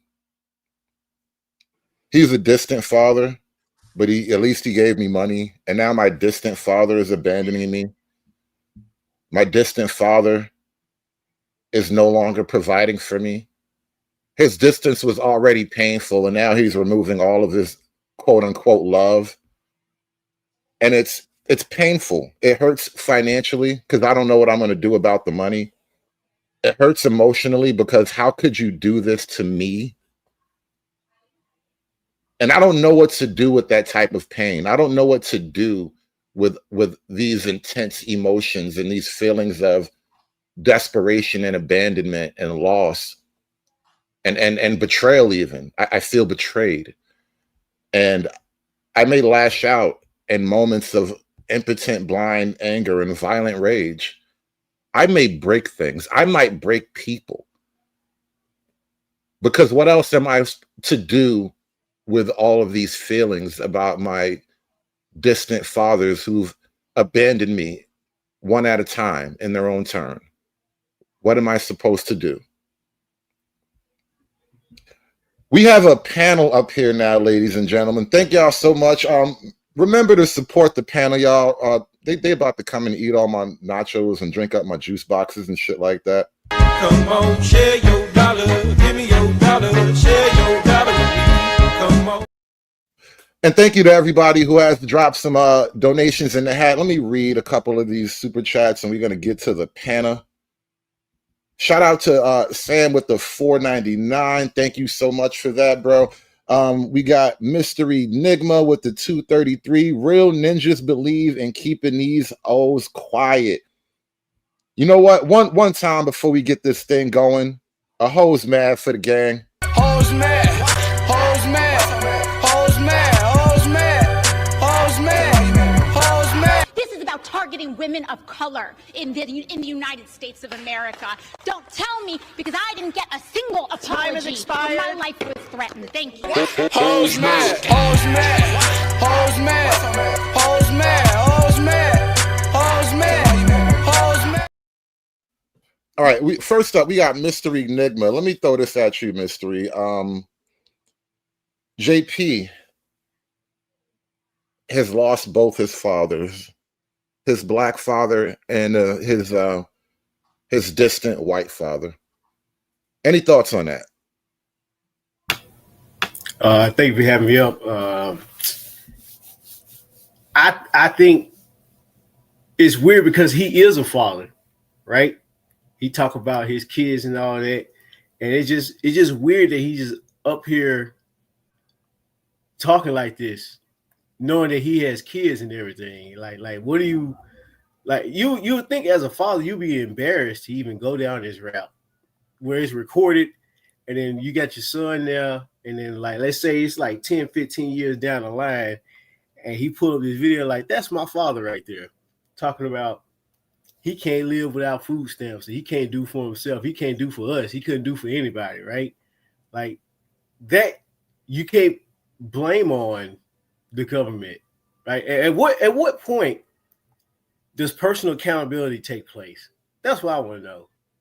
Like where do you draw the lines? Like this is my fault. I did this to me, or am I tripping?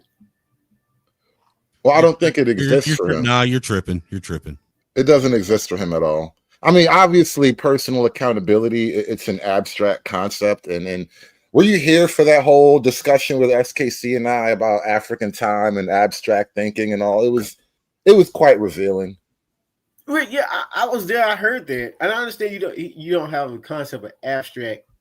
But what I'm saying is, at what point do you say this is where I contribute to the situation? Like, I know you don't have it, but there's got to be a certain degree. Even if it's like, let's say it's on a 100 scale, like maybe at the 5% degree, this is my fault. You know what I'm saying? Like where do you draw the line at? Well, look, Mystery. The thing is that I think you're missing is JP's actively admitting that he is a baby mama. So therefore, there is no accountability at all. He is a baby mama.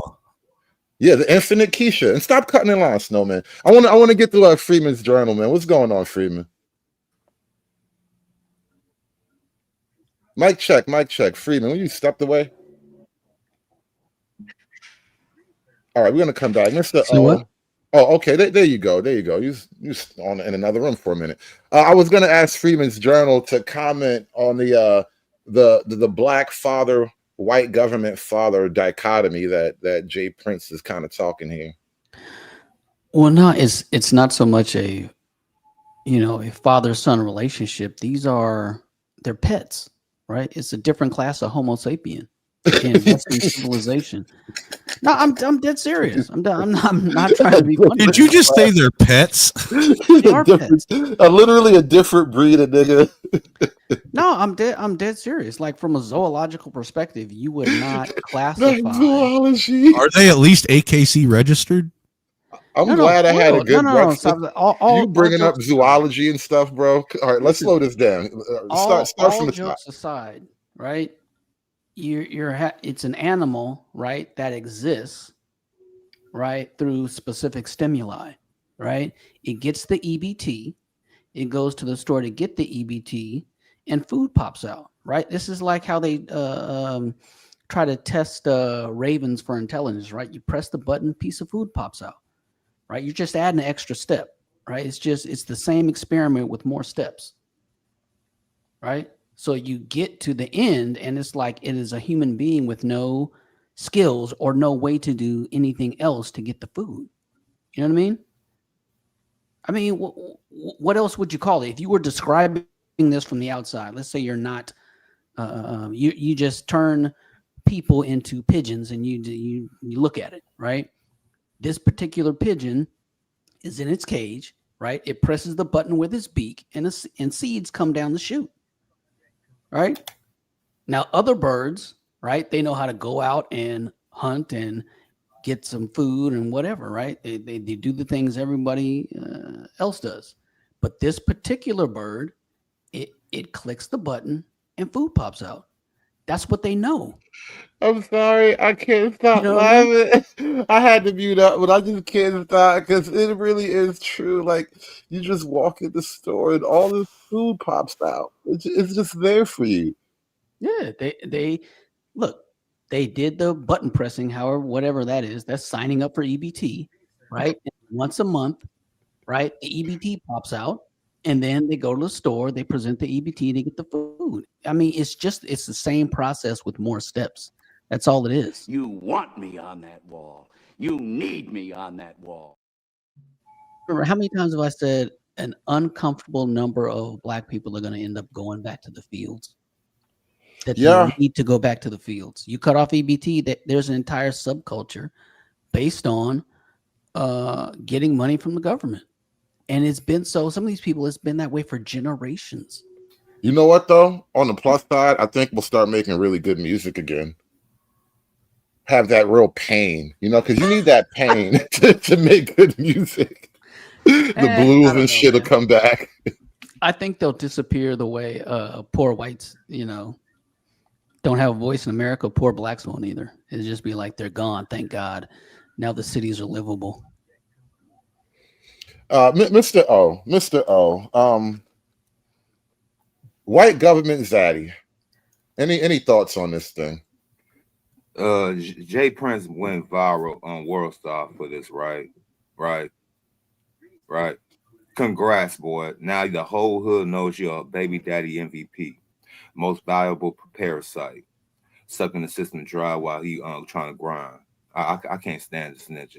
This fool's out here swiping EBT like a welfare queen, popping out kids faster than a minivan full of baby mamas, making all of us Black niggas look like court jesters begging for scraps. You know what I'm saying? Well, hold on, Mr. O. Not necessarily to defend Jay Prince on that particular vein, but I've had to point this out. Like, and I'm not going to accuse you of it because I know where you stand, but I just want to make this point. Why is it that Jay Prince gets the hate for that particular way of living, but no Black baby mamas in general get the hate for that particular way of living? No. Because unfortunately they have a pussy, Mr. Conservative. That is true. That is true. I ain't got no $40 for JP. That's not how this gonna work. Look, JP is out here like the so-called Fleece Johnson version of the EBT council. He's telling basically to Mr. Donald Trump and to any white man, he's like, I like you and I want you. Now we can do this the easy way or we can do this the hard way. The choice is yours. But you're going to hand over that EBT or I'm going to make you swipe it in front of the whole checkout line. That's how he coming. That's how this nigga is coming. See, when you get that EBT loaded, it's like a fresh bar of soap in the shower to JP. Everybody want to touch it. Everybody want to smell it, but only one man gets to slide it. You understand me? Not really. You kind of lost me because that last imagery you just laid out was crazy as fuck. But we just gonna keep pushing on. Yeah, Paul.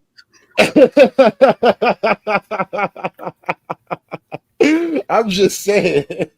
This whole thing, in my opinion, is revealing a deep, deep insecurity in Black America, and I think we don't like to really come face to face with it. And JP, in his own like sideways way, he is kind of revealing the deep insecurity of it all.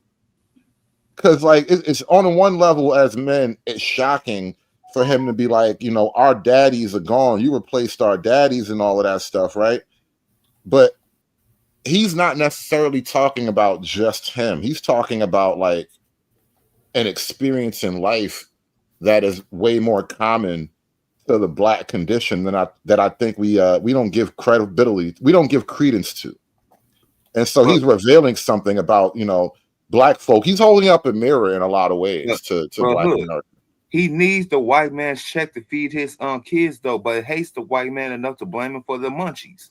That's exactly what I'm talking about. Now you take that and apply that to all the other women doing crash out videos. You think these bitches are hardcore Republicans, or are they BML, or are they BLM twerkers? But again, look, Hood, look, the original philosophy for the so-called system that the white man put on us, it was to basically make us look bad. He gave it to the Black bitch for the simple fact that she didn't need our Black asses, so she wanted to go ahead and take all the government gimme that's the Section 8, the projects, the food stamps, and everything. Once niggas start trying to get into that lane, not only the white man is looking down upon you, your so-called Black woman is looking down upon you. Any other woman is gonna be like, damn, nigga, can you do an uprising or something? Can you at least fight for something that's beneficial to your Black ass? Damn, this nigga needs the white man again to feed his kids, but hates the white man enough to blame him for all the problems, bro. He got to pick a lane out of the lanes of the Ben Fence Highway. I mean, which one's gonna be? But ain't that the philosophy of a spoiled housewife though? Bro, pets don't choose. Again, you understand? The Pets infinite, don't choose. The infinite Keisha. He is channeling the infinite Keisha. This is the spirit of the baby mama, the Black baby mama. You think he came up with this this logic all on his own? He says it himself. Black women taught me this. His way of being, literally, Black women taught me this, right? So when I'm pointing this out, I'm not even trying to say it's like contradictory. I think he might have been right in that. This isn't a contradiction. This is just how the cake is baked. I want to get to Anarcho Banker. What's going on? Welcome to the show, bro. Hey, thanks for having me. Any thoughts about this white daddy, Black children, or even as Freeman Journal calls it, white owner, Black pet scenario? No. Hold on. I'm a taxpayer, Holmes. White. It ain't about white. I don't know what you're talking about. Fair enough. In fact, I pay more taxes than most people, no matter what your color is. So he's spending my money. It seems like that with all charity, right? In the end, you end up hating the hand that feeds you. Whether it's good or whether it's more important in your life than your father is because it's always there. There's this disgust, right? I try to think about solutions about how I've seen that in Black and white and classes of people with it, whether it's and I think Friedman's right. It's the difference between the net taxpayers and the net receivers, and this society next to Western Europe is the first one that has welfare at this ridiculous level that isn't sponsored by a local locality or a church or a food bank. This is unheard of, right? So we're breeding a whole different kind of animal, again, as Friedman would think of saying. And I try to think of a solution to how to get the hell out of that. How do you wean that person from that relationship? Is it foregone? How do you divide people? How do you stand up and say we're not doing this anymore and dealing with these potential riots that people are going to throw when they're hungry, because that's what causes revolutions is when people are hungry. Well, that's I think this cold is turkey. Shoot him in the let face. me try to Purge interject time, here. baby.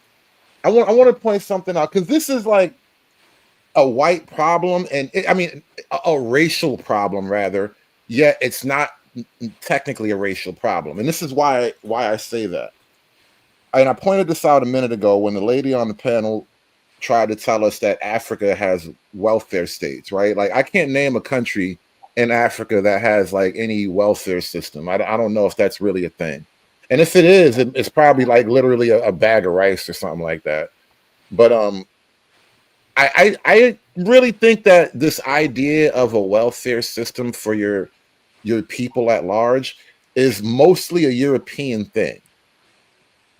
And therefore it's a white thing for the most part, right? And so when you get to a place like America, and then I pointed this out about like the reality of GDP, and and part of it is population size. Like you got 50, what's it, like 65% white people in America versus 14 max percent black people, right? Like there's just realities built into the numbers, but there does seem to be a weird racial dynamic to it.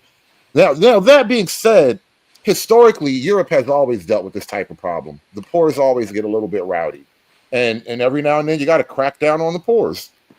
So now that the poors are mostly not white, it's presenting this weird, allegedly moral problem, which is not really a moral problem. It's still relatively the same problem. The poors always get a little cranky every so often.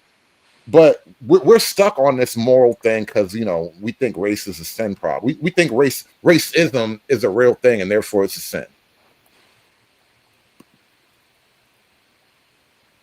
I'm sorry, I said a lot, but Anarcho Bank, I wanted to kick it back to you. But yeah, that's just my take on it.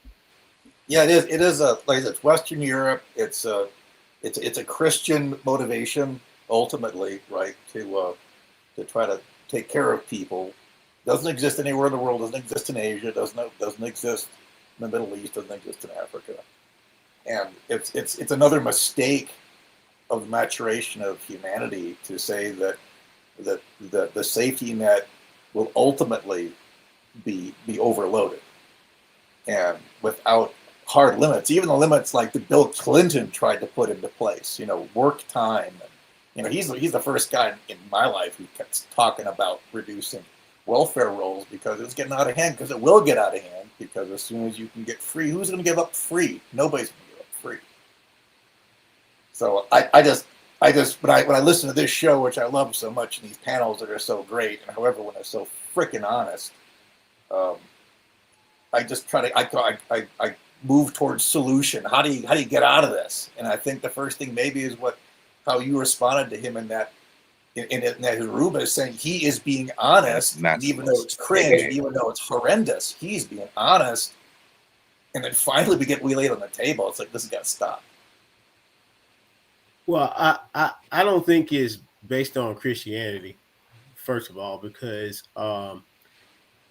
in the Bible, I thought about this the other day. You had the Garden of Eden, and the pitch that the serpent made to Eve was equality. To be equal, you'll be like gods and all that. So the first lesson in the Bible is that equality, the pursuit of some kind of equality to the woman, causes destruction of paradise to begin with.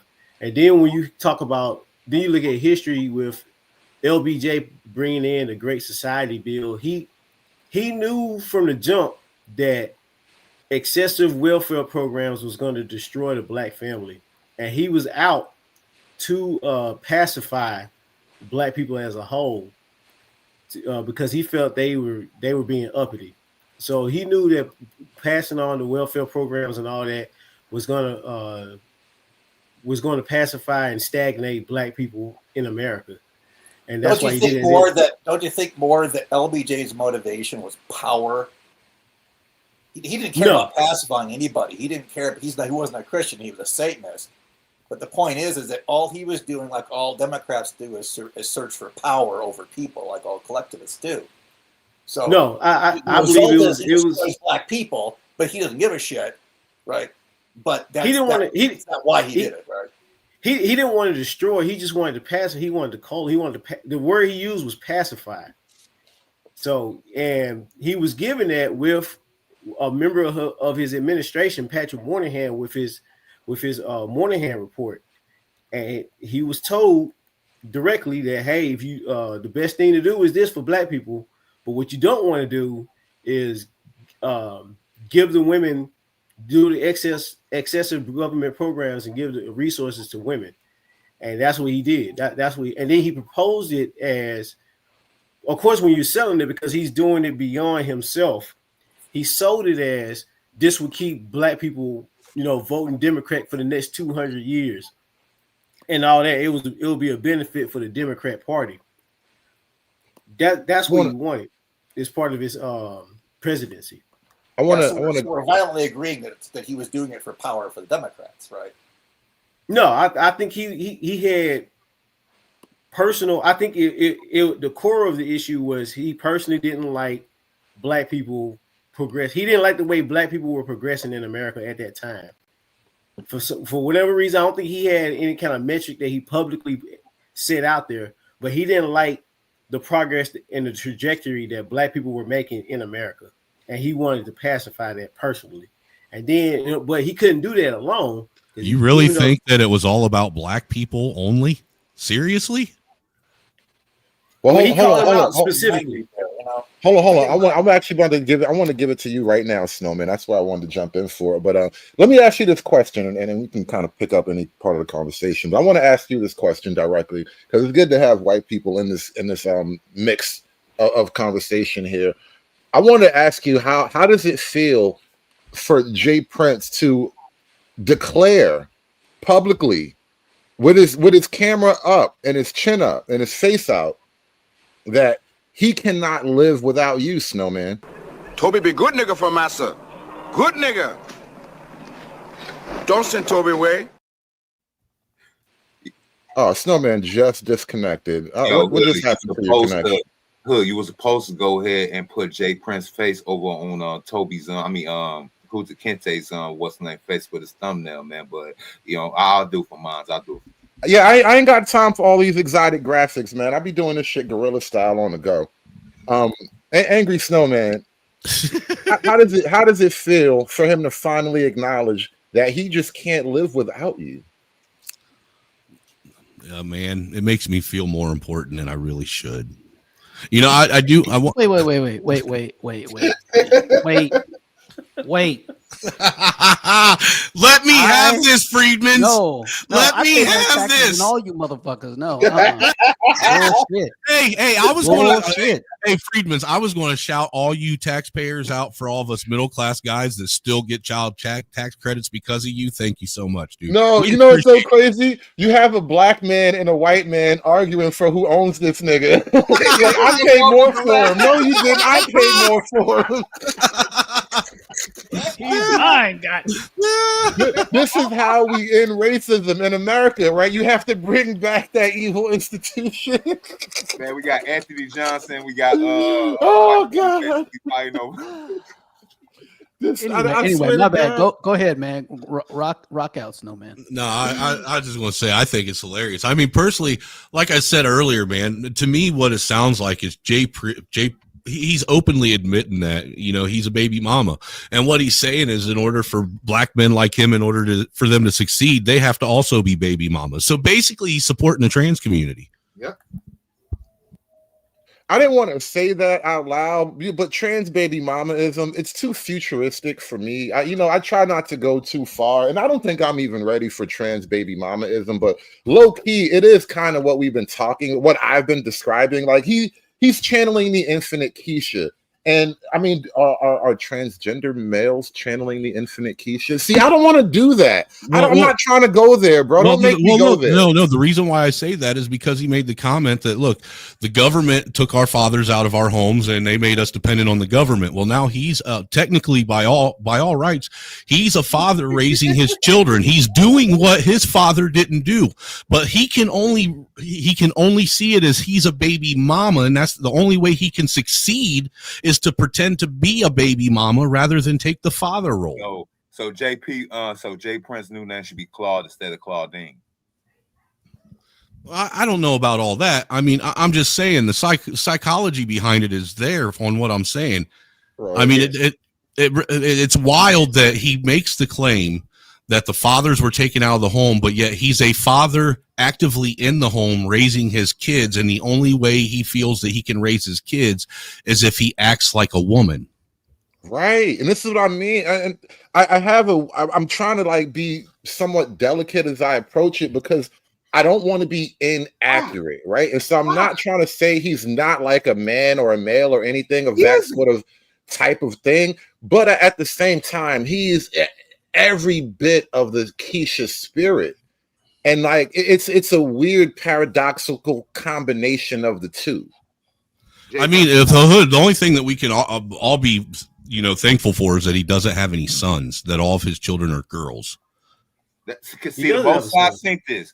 Just think about this. Imagine if this man, the way he lives his life, the way he goes out and presents himself to the world, imagine if he was raising young, impressionable sons. Now, that's what you need to think about, is all the men out there like him that are raising young, impressionable sons to be women. By the power of the infinite Keisha. The trans Keisha goddess. Telling you, bro, it gets dark. It gets dark. Okay. When people saying that black folks ain't a monolith, you keep saying we.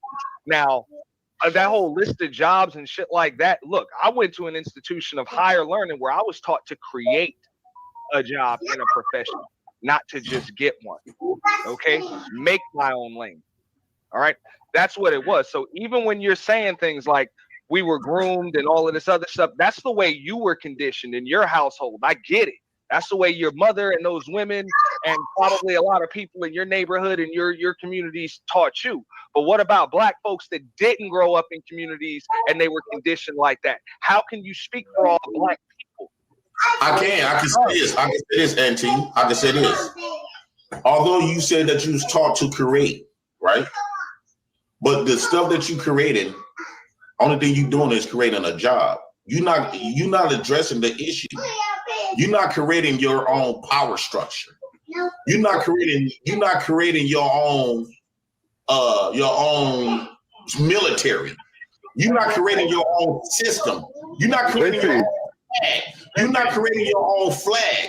So at the end of the day, when you create these jobs, you still hold on a second. Hold on. Pause. No. Pause. So they pause it. For real, because how do you jump from a household to an empire like that so fast? That's what synthetic G does. That's exactly the the synthetic G argument. Just like Hood said, he's a daywalker. That is a absolute Keishaism. Y'all ain't build nothing. Y'all don't like those same dudes that get on panels talk about you don't have no infrastructure. Where you get your water from? Stuff like this, because they are grasping for the white man to be in control. It is weird. That's what I'm telling you. It's if you understand it as the relationship between a pet, right, and an owner, it all makes sense. Yeah, that's right. It all fits. My Irish homie said he needed his nails done too. I think this is a good case about Jordanomics right here. Look, he is a byproduct of Jordanomics. I mean, I know Jordan didn't come into the league to the 80s, but Jordanomics was basically a precursor to what was to come. This ninja on the screen right here is a habitual baby mama in a baby daddy's body. This is what you get right here with years upon years of people dependent on the system. Right here. Let me ask you a question, Jay. Let me ask you that. On a deeper level, just real quick, y'all. On a deeper level, what I'm talking about when all y'all, because when I look at black folks talking about they going to a black college, HBCUs, I'm like, what's the point of going there? Because you still got to work for a white man. You still don't got your own military. You still don't got your own system. You still don't write the laws, right? You don't direct the vision or the direction of black people. You still can't even whoop your kid's ass. You can't even whoop your wife's ass. You can't get your wife to tell you. No black man in America can tell a wife, black woman, what to do. Let alone a woman. You can't even tell your kids what to do. Because aren't you putting too much pressure on men though? Like even you, JP, right? As a man, you're making the same criticisms that a lot of these crazy pro-black women make. But how can you, as a man, be expected to do all of that from your food truck, bro? Like your food truck is the thing you should be doing. Why should you be expected to do all this other shit on top of your food truck from your food truck? That don't make no sense, bro. You're putting way too much pressure on the game. Well, the food truck is a simple. It's not addressing the issue. This is what black men have done in America. They leverage money and they leverage the white man's education to consider them as masculine, right? What? And the reason why they do that.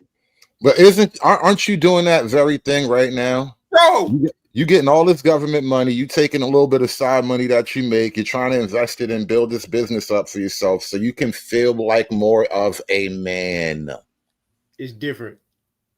I know it's different when he do it because Keisha, right? It's different when you do it because Keisha. You remember that meme where it's the black guy on the bus and he's he not good enough, but then it's a black girl on the bus and she's strong and independent. It's different when you do it because it's Keisha. No, to Jay Prince, to this ninja on the screen, the only man that he could think of to actually own and run a business is a white man. He don't even consider guys like who wrote that book, Why the White Boy Should Have All the Fun. He don't think a guy like him ever existed. He don't think a guy who else like all the rest of these so-called black billionaires that built everything from the ground up. He don't think they exist. He believes the only man or so-called safe black man in this country is a black man that gets government assistance like his goofy ass. Well, what was crazy to me was, if you caught it, he was actually arguing that black people are a monolith and aren't a monolith at the exact same fucking time. I mean, he said, we don't write black, are addressed a black man. Do you write the laws? Well, are there not black congressmen and women that write laws? So what are you saying, that you have to specifically be the black person because you're not a monolith? Or are you a monolith because there are black people that represent what you look like actually writing laws? And no, those black people are Snowman, you're making too much sense, Snowman. You're approaching this. Those black to Reginald F. Lewis, thank you in the chat. Thank you, cool, good counsel. Reginald F. Lewis. He believes that a guy like Reginald F. Lewis, you know what I'm saying, one of the movers and shakers of the 1980s, you know what I'm saying. He believes a guy like him don't exist. So I'm gonna go ahead and charge Jay Prince with his so-called ignorance. He really believes that the only people in this country that supposed to have business or have power is the white man. Oh, no, I would hate to see what kind of version of the black man that he would accept to have the business. Would it be the one that can only pass a paperback test? Earlier, no, he already said it. He already said it. Reginald F. Lewis doesn't have an army. I've been trying to point this out for a while. I mean, I've been explaining it this way for a while, and I think last time we were talking about this EBT thing, it popped up then. But for black men, no, when I was on the panel with Nameless, when I was talking to Nameless protagonists, I brought this up. For a lot of black folks, the whole concept of masculinity is like detrimentally, like fatally tied into the idea of the white man. And so anything that black men do that is just purely masculine urge, if it goes too far, if it becomes too much, too successful, you now run the risk of being seen as white man in the eyes of the community. And so, like, when you talk about these black men or these black women, even who they make it in the government or they make it up into the corporate corner office in some high power position, they are effectively white as far as, you know, black folk are concerned, because it's not like you've overthrown the white man system, right? You just now are a part of it. And so there is this weird problem of the more masculine you become, technically, the more white you become. And the only way to really project your masculinity that is safe is to be a revolutionary against the white man. No, listen, it is, all right, it's still a slave, right? It's slave culture forced into modernity. That's why when they talk about, that's why they go to, well, you don't own no utilities, right? You don't know water. You don't have no army, right? That is the response to other black men like just doing something, being normal human beings, right? Oh, this guy opened a business and he's successful. Oh, okay. But you don't have no army, right? They are fighting to stay in the position of slaves, right? They are fighting literally to stay in underclass, right? Because these people always have the same excuse. And it doesn't matter. From J Prince to your intellectuals, they can't leave the race alone because they have to be in that position, right? If they are in the position of equality, their entire worldview crumbles. So from J Prince to a PhD, they all have that same underlying desire, right? To stay under, air quotes, the white man. Yeah, you can't be marginalized and be successful at the same time. That's impossible. So, yeah, that's it. I mean, and you see it, right? Just like the comment I was making over the weekend, Hood, when you were talking to Nameless, right? He's talking about when I asked a question about pursuing power, right? And he said, "Hey, you need to force a better deal." It's like, but you're saying something that they can't do unless they have self-determination. And they can't have self-determination if they believe in like white supremacy. That is the fail-safe of always including race in it. Once you put race in it, the certain people they will leap at the chance to not have self-determination, air quotes, but the white man, right? So the black men with agency, right, with self-determination in their bones, that's why they are so different. That's why you guys are coons, because you don't rely on the white man. It is literally that. I skipped ahead of this part in the conversation, but I said this to JP on that panel that we're listening to now. You are living proof that black people, especially in your particular condition, your situation, you have gotten the best possible deal that could be expected.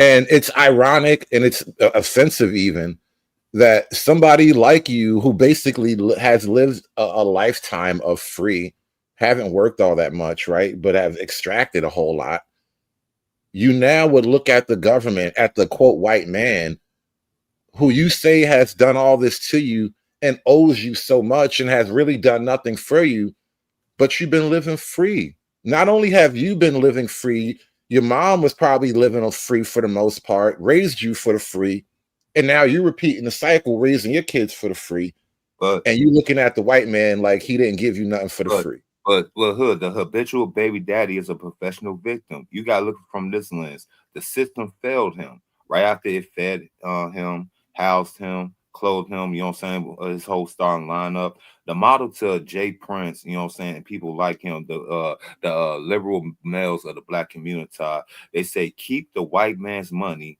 lose the white man's blame. Now that's the reparation math. We just came up with new math right here. I believe it's the pro-black argument that's used the racial position to disqualify an individual black man, right? Because black men don't have an army, they don't have utility and all that X, Y, and Z. This individual black man that's in front of me is disqualified, even though it doesn't matter what he does, how much money he could be a millionaire, whatever. He's still disqualified because he doesn't have X, Y, and Z.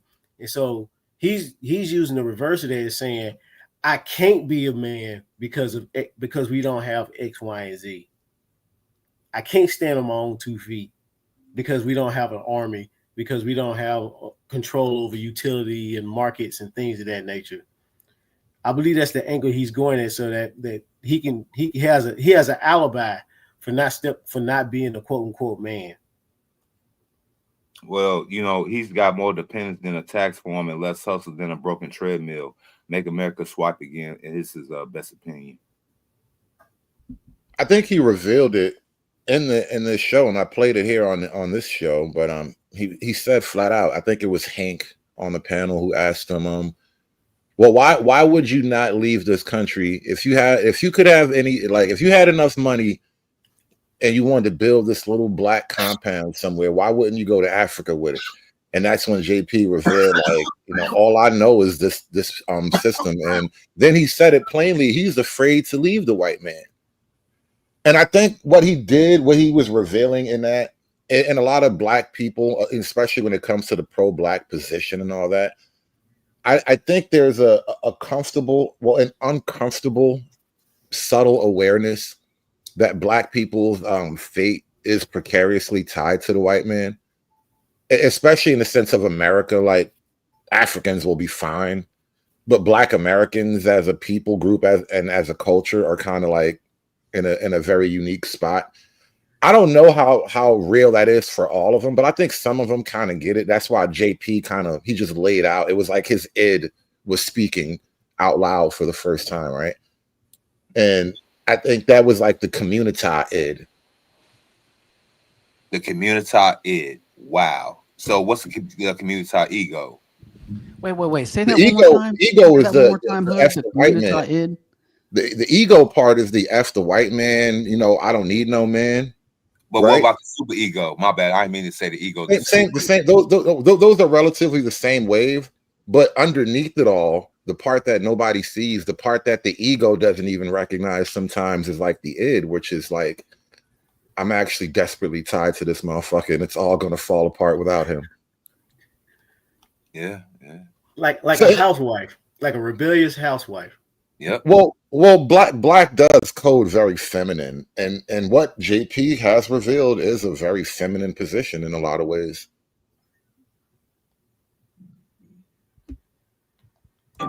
It's because they don't have enough heart to address the real issue. Like every other race of man on the planet. Mute up, Pac-Man. Please mute up. You have not challenged the white man yet. The only thing, you start your own business or working a job, going to school, you still conforming, right? At the end of the day, you have not did what's masculine is addressing the issue. You don't need no businesses, no job to stand up for yourself. But since you don't want to address that part, did you catch that? To the people that you submit yourself to, you gotta keep in mind. Did you catch that? The inversion of manhood.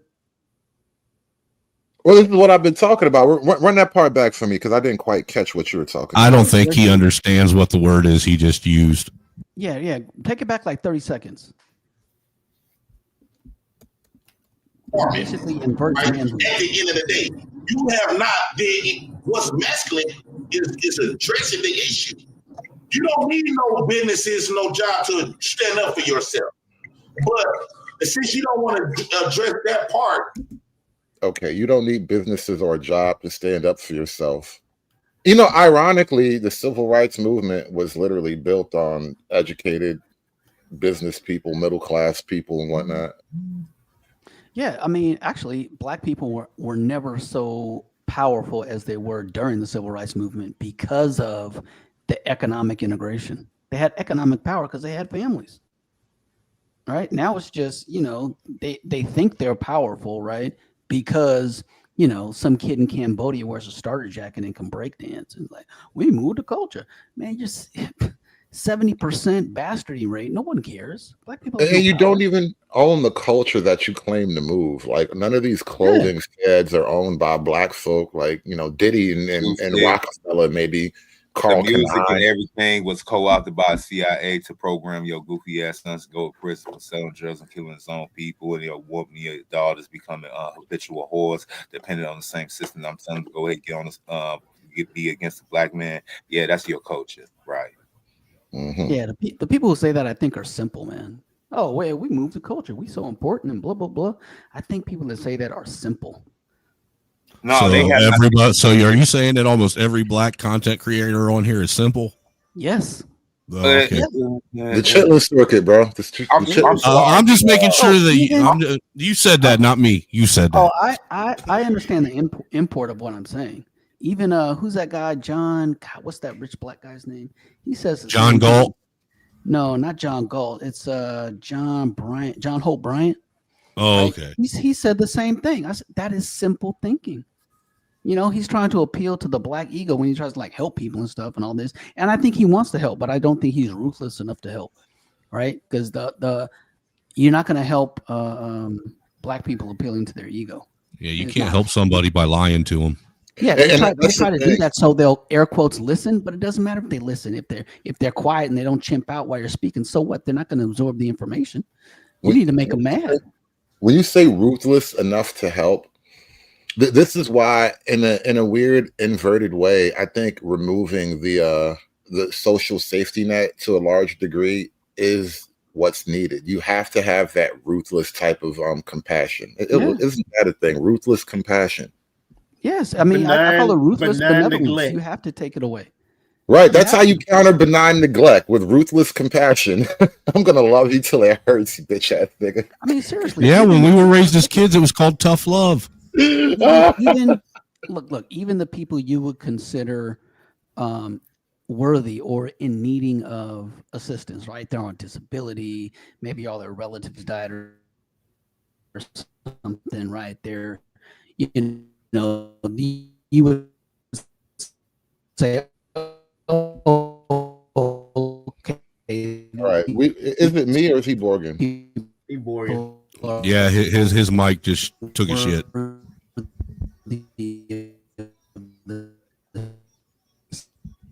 Safety net. Even then, I would say, well, you need to have kids. That will incentivize people to provide their own. You have to start that all over from the beginning. Yeah, we did lose a good chunk when you just said, no. Freeman. You were Borgen now. You went totally mechanical for like 30 seconds. Oh, my bad. So even people you consider to be worthy of assistance, right? You know, they're disabled, you know, I don't know, they got the gout, whatever, right? They need it, right? Even then, you have still encouraged them to not build civilization because they didn't build their own safety net. They didn't build their family. They didn't do the things they needed to do to make sure that they were going to be taken care of, right? Like if you don't want to have a bunch of kids, you better make a lot of money because the safety net is going to say how many kids you have. You know, what did you put into society that we got to pay for you? If you made a whole bunch of money, right, during your lifetime, didn't have a family, and now at 65, you need some food stamps, it's like, well, you know, should we pay for that? Right? Should we? Because you have the opportunity. You know, when you were a young person and maybe you're poor, maybe you're a young person, maybe you should have had more kids, right? If the safety net in America has also lowered the reproductive rate, right? Because they fully expect they're not going to let me starve. The idea, not that I'm going to be taken care of, but they won't let me starve. There's only so much that society is going to allow me to suffer. You know what I mean? That type of thinking, you know, in the aggregate, it scales to having less kids. Right. I think there's layers to it. That's definitely one big layer. To the people that you submit yourself to, you gotta keep in mind, we are submitting ourselves to the white man. So of course, we're not gonna address the main issue. So we're gonna hide under money and white man education and call that masculine and call that being a man. That's not being no man. That's not being masculine. What? You have not addressed the issue. The issue is black people, you are getting hoes. You are nothing but a hoe. Let me say this. Hold on. I'm going to say this and I'm going to let y'all cook it up. I want to ask you a question when you're done. Real quick. Black people, you are nothing but a hoe in America. You ain't nothing but a hoe in America. Damn. Why would you say that, JP? When you take a hoe, right? Be quiet, y'all. Be quiet. If I take a pimp and a whore, and I put that hoe on a stove, God damn. She gonna work up her body and use her body, and she bring me back the money. But then I get a madam to tell her to give her a certain position to control all the other hoes. That's called supervising, right? Now, translate that to y'all black folks. You gonna work your ass off. You done spent hours away, years away from your kids. You most of y'all black men done work yourself to death. Got back problems. Them truckers be having a lot of back problems, right? You don't bust your ass at these jobs, right? While the white man, because when you look at most of these big time corporate businesses, the white man is in corporate. The niggas is in the factories working and busting their ass. While the white man sit on his desk like this, with his legs crossed, paying you niggas peanuts so you can come back, right? You selling your body and your life and giving making him money, making him rich. You are working for that pimp to rule over you. You ain't nothing but a hoe. It don't matter if you're on government assistance or working a job. Nigga, use a hoe. You got to go up there and get qualified. The white man don't need your qualifications. The white man don't need you to qualify him, right? You got to go to the white man and say, to do a background check, to basically say, do he want to trust you or not? So if you got a felony or misdemeanor, you got to get qualified. You got to go up there and beg, and he'll tell you, explain your story.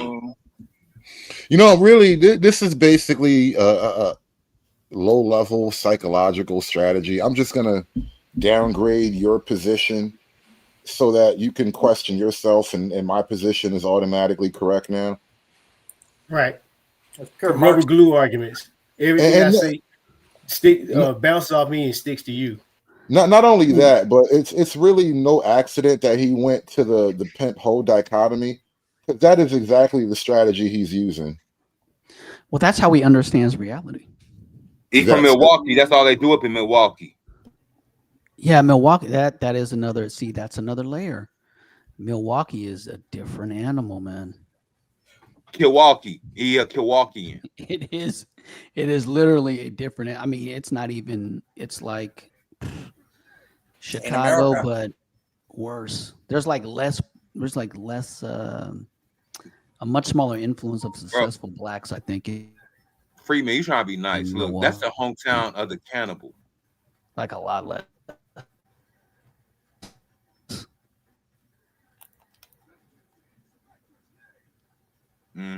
Yeah, see, Jay Prince is a different breed type of nigga. I mean, he had to drink some of the mutated version of the water from Lake Michigan that flows into Milwaukee. Restart my computer. And a lot of that polluted water got to his brain and basically messed up his whole spinal fluid in his brain. So he thinks a different way than the rest of us niggas. So I can't really fault him from acting this way. It's something in the water. But I'll go ahead and pass the mic. Well, wait, hold on. Let me finish. He asked you to explain your story. You get on your knees. Please, boss. I went through some who out the bam. I've been through this who out the bam. And you said, okay, I'm going to give you a call. Don't call me. I'll call you back, bitch. It's so many words. He sent you a text message. Sorry, we went on with another applicant. Right? So that's one. Secondly, if you is qualified, you got to change your voice. The white man don't have to do that for you. The white man don't got to come around a black man and alter his voice. He don't have to alter his looks. He don't have to change his names to be able to get some type of currency. But the black race, you have to do all of that. You have to cut your hair. The black woman, you have to hide your hair either with weave or those scarves, right? You had to put on makeup to emulate halfway them. You had to talk like this. How you doing? You had to walk like this to gain that white man's trust. Not the white man need to gain your trust. Nigga, you is the hoe. We ain't nothing but hoes. And once you realize that you are a hoe, that's gonna make you feel uncomfortable to push you and drive you to not to redeem yourself of being America's top hoe.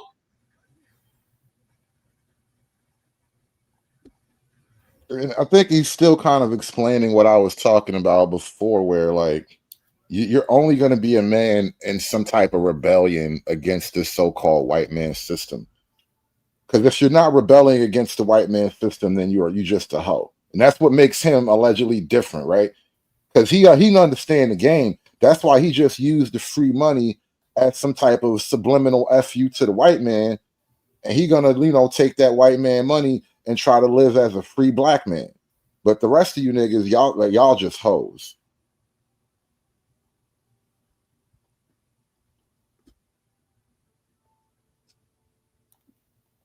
Yeah, y'all all hoes. That's the way I see shit.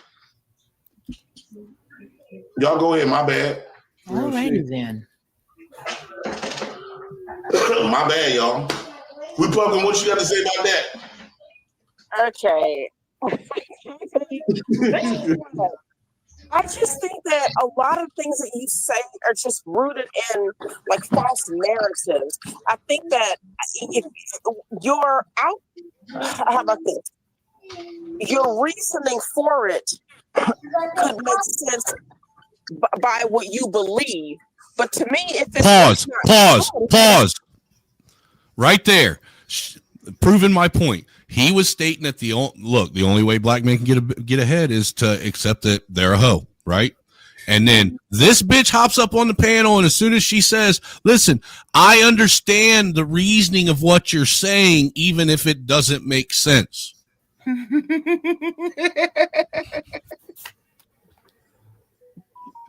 Of course she does.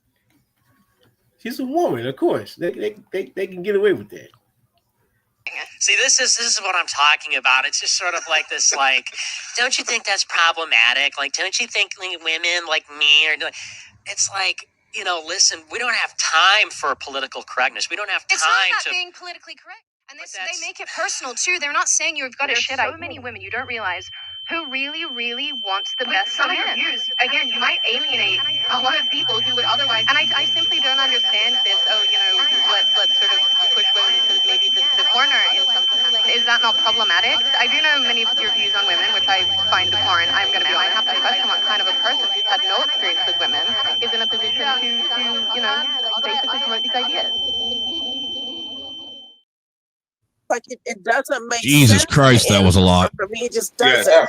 I think that sometimes we give maybe white people a false sense of like superiority over black people. But let's see, I did write down some more things, JP. I'm out in public now doing a little bit of shopping. But I wanted to say that you made a comment about the marriage rates a while back. You said that 80% of black people are married to each other. Actually, no. If the percentage of married black people, let's say married black men is 38 to 40%, 86% of that tiny amount is married to black women, are married to black women. The rest are married out. So you really still have, still a small amount. So I just think that the way black people build families is going to be a problem. I think that we're blaming way too much on other people. That's another thing. So JP, when you say, I think you get this. Like, what I say about the marriage rate, and you got to start talking about the numbers. So if we're going to talk about the loyalty between black men and black women, black women are way more loyal to the black race than black men are. That would be that number is false. That number that they gave you proof is false. I think that is only true. She says black women are way more loyal to the black race than black men are. I think that is only true if you define the black race as black women alone. I think that was like a subtle type of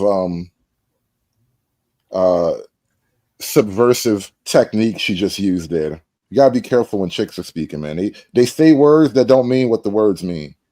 Yo, it's easy to be loyal when you don't have options. When you have low options. I mean, come on. Like, hey, what's that video slide you use? It says, man, what black community? Black community ain't no black women, black children. I mean, was it a lie? What black community? It's a black environment with black women and black children in it. How dare you say that we are not interested in families in the black community? I mean,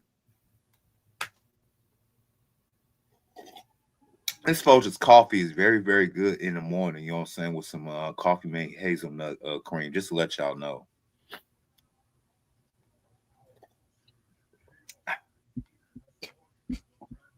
Because if you wish to say, I corrected the number though. Okay, now pay attention. If you wish to say it's double of black women than it is black men, or we just rounded it up. No, it's not double. It's not double though.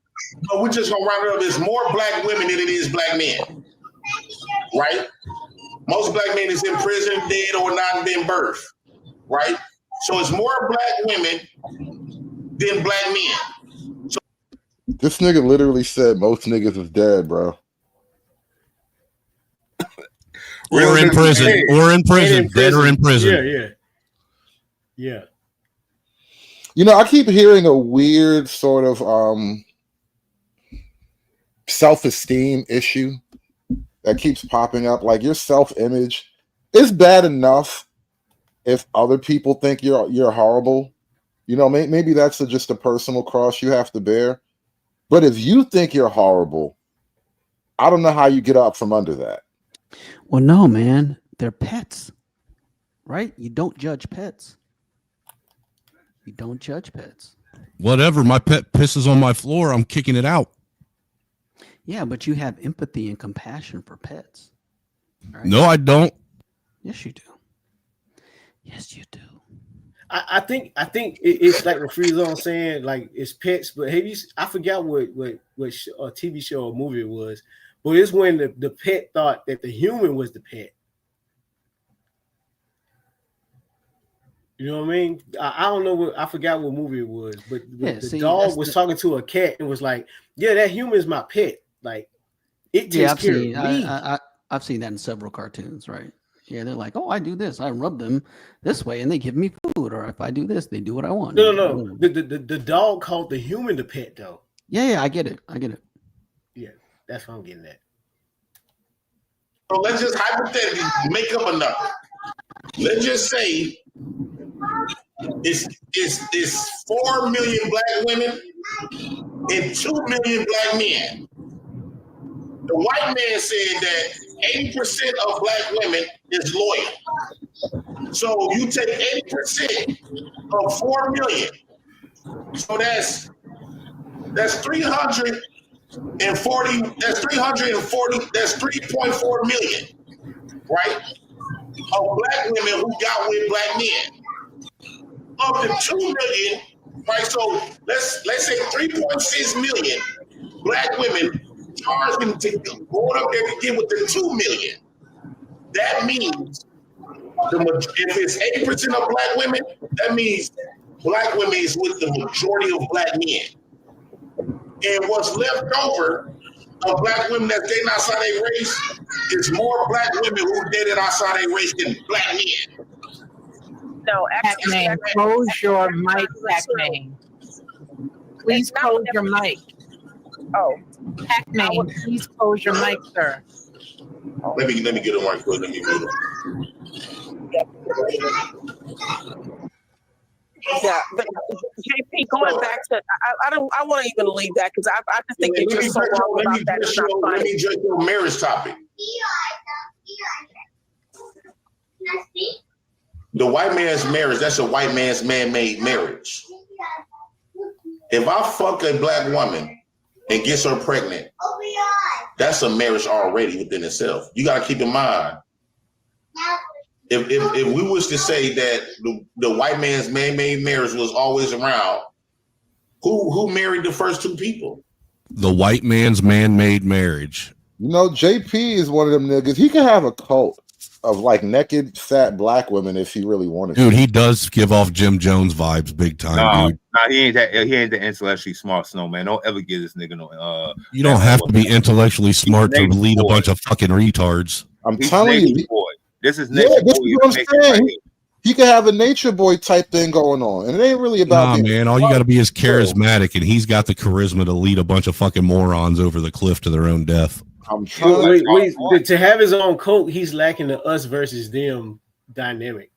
He hasn't really. No, he doesn't, because he said he depends on the enemy. So it's that not don't matter. A true us versus them. That don't matter. These bitches always say they don't need no man. Facts. Since the beginning of time. But they have the invisible wall of welfare.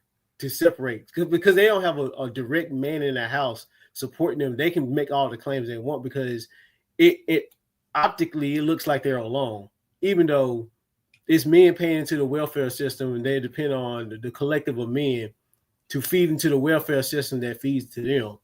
Remember, he is channeling the infinite Keisha.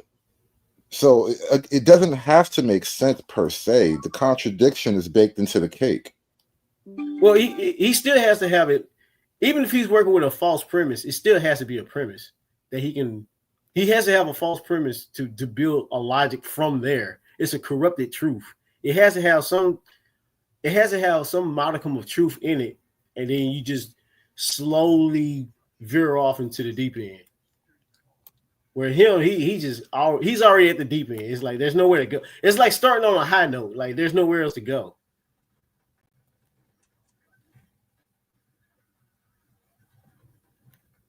The next step for Jay Prince is to have his junk turned inside out. Put that thing down Right. and reverse it. So basically, the same people who created marriage also created divorces. It's a system. They manipulate our natural order of doing things. This is what y'all black folks not understanding. They capitalizing off our natural capitalizing off our natural way of operating in life, and they monetize off our natural way, just like they did religion, just like they did it in breathing, oxygen. You got to pay for water, right? So they did the same thing with marriages. They are monetizing and capitalizing off your belief system in your essence to be able to get married. So what they did was they told you that in order to get married, you got to go in front of a white man or a preacher, or whatever the case, and jump or move from their perspective. But you didn't realize when you fucked that man and got pregnant, that's already a marriage because that child is the ring. That child connects your family with his family.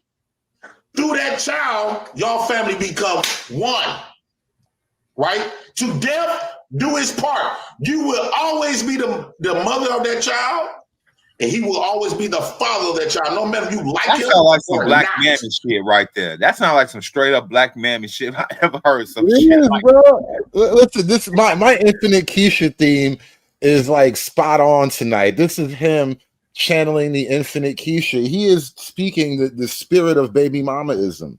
no, This is how that's baby mammyism, bro. That's not even mommyism. This is more deplorable right here, Hood. I ain't going to let you say that. This is black mammyism. Bruh. Listen, we're gonna wrap this one up, man. This has been a great showing into the mind of the infinite Pookie. Shout out to Jesse Lee, by the way, with the $2 pan attacks earlier. And then also KP from KC, he dropped the $1.99 Anton Jackson in living color in real life. Like, bro, you know, we talk about women ruining their own image in the modern era with like Instagram and TikTok and all that. I've been making a parallel point about like niggas and body cam, and really it's deeper than body cam because, you know, we got this whole panel. You know, niggas is on Instagram too. Let's put it that way. Women are not the only people on the gram looking crazy right now. Niggas in general on the gram nigging it up, and everybody can tell, everybody can see, everybody knows. Like, you know, I had some content. Damn, you know, shit, I was gonna get out of here. This might totally change the nature of the show, but I found, huh? You got 10 more minutes. Go ahead. Oh, this is definitely not a 10-minute detour. This is a 3-hour tour. It's gonna take us to a whole other place, bro. But it's parallel. It's kind of parallel, or I'm connected to this, if that makes sense. It's not what we were talking about, but it's like the bottom barrel of the baby mama matriarchy longhouse. Like, it doesn't get worse than this. And then what I found with this, it just keeps getting worse. It like doesn't get any better. And yeah, you know what? Fuck it, we're going in. All right, cover me. We're going in. Let's go. I cover your 6, your 3, 9, whatever you want. I mean, shit. Yeah, because I got I don't even know if I could show all this because it's like kids running around in their diapers and whatnot. You know how it is in people's house, but it's so traumatic. Because like JP, he kind of represents one side of the game. Like he's relatively functional. You know, his house don't really look filthy. You know, he's making entrepreneurial endeavors and whatnot. Yeah. Wait. You said functional? I said relatively, nigga. Goddamn. I mean, Can I get you just scapegoated. No, Hood, I'm not about to let you slide. You just scapegoated Jay Prince. You just scapegoated Jay Prince like we scapegoating these so-called deadbeat moms in the community. Nah, you know why? Because what I'm about to show you is so drastically far away. I have to give him like, you know, at least even the white bitches in the trailer park. You just scapegoated them. Let me show y'all something here. This is terrible. This is such bad business. I'm almost uncomfortable showing you niggas. Kevin, get off my bed. If that green dollar sign wasn't gone now, I mean, if it wasn't gone already, it's definitely gone now. So, like I said, cover me. I'm going in, y'all. All right, let's go. Kevin, get off my bed. And this isn't even get off my bed. You're being disrespectful. Get off my bed. Yeah, the whole scene with CPS showing up to the house. Check it out your mom. What is wrong with you? Because that's technically disrespecting Magic. Because in my head right now, I've already given you about 50 stabs. Get off my bed. Now she's clearly mentally not well. Like normal, regular, mentally well people don't even live like this. And he's clearly not well either because he knocked her up multiple times. So there's levels to this retardation. I'm sorry. And to Look, be man, how that's disrespectful as fuck and it stinks. Get off my bed. I'll take 50 other niggas other than you. On God. And she still don't need no man. Hey, here's the thing. The societal, I guess, I don't know what you want to call it, pressure or the acceptance of bad behavior from Black people in general, as any criticism is, you know, racism. There's a lot of this that would have been weeded out, man. Right? You're not weeding out the mentally ill. Like the mentally ill are breeding. You know what I'm saying? Like the schizophrenic are breeding. Like there's just a ton of this going on, man. Well, you got to acknowledge the Black community's got to acknowledge that there's a lot of mental illness in the Black community first before they can even fix that. They don't want to accept that. No, that's the culture, Mr. Snowman. That is the culture. This is the embodiment of Black culture, and I will not want to hear otherwise. Look, this is a real nigga right here. This is a real Black situation. When the people say you don't know about the struggle, this is what they're talking about right here.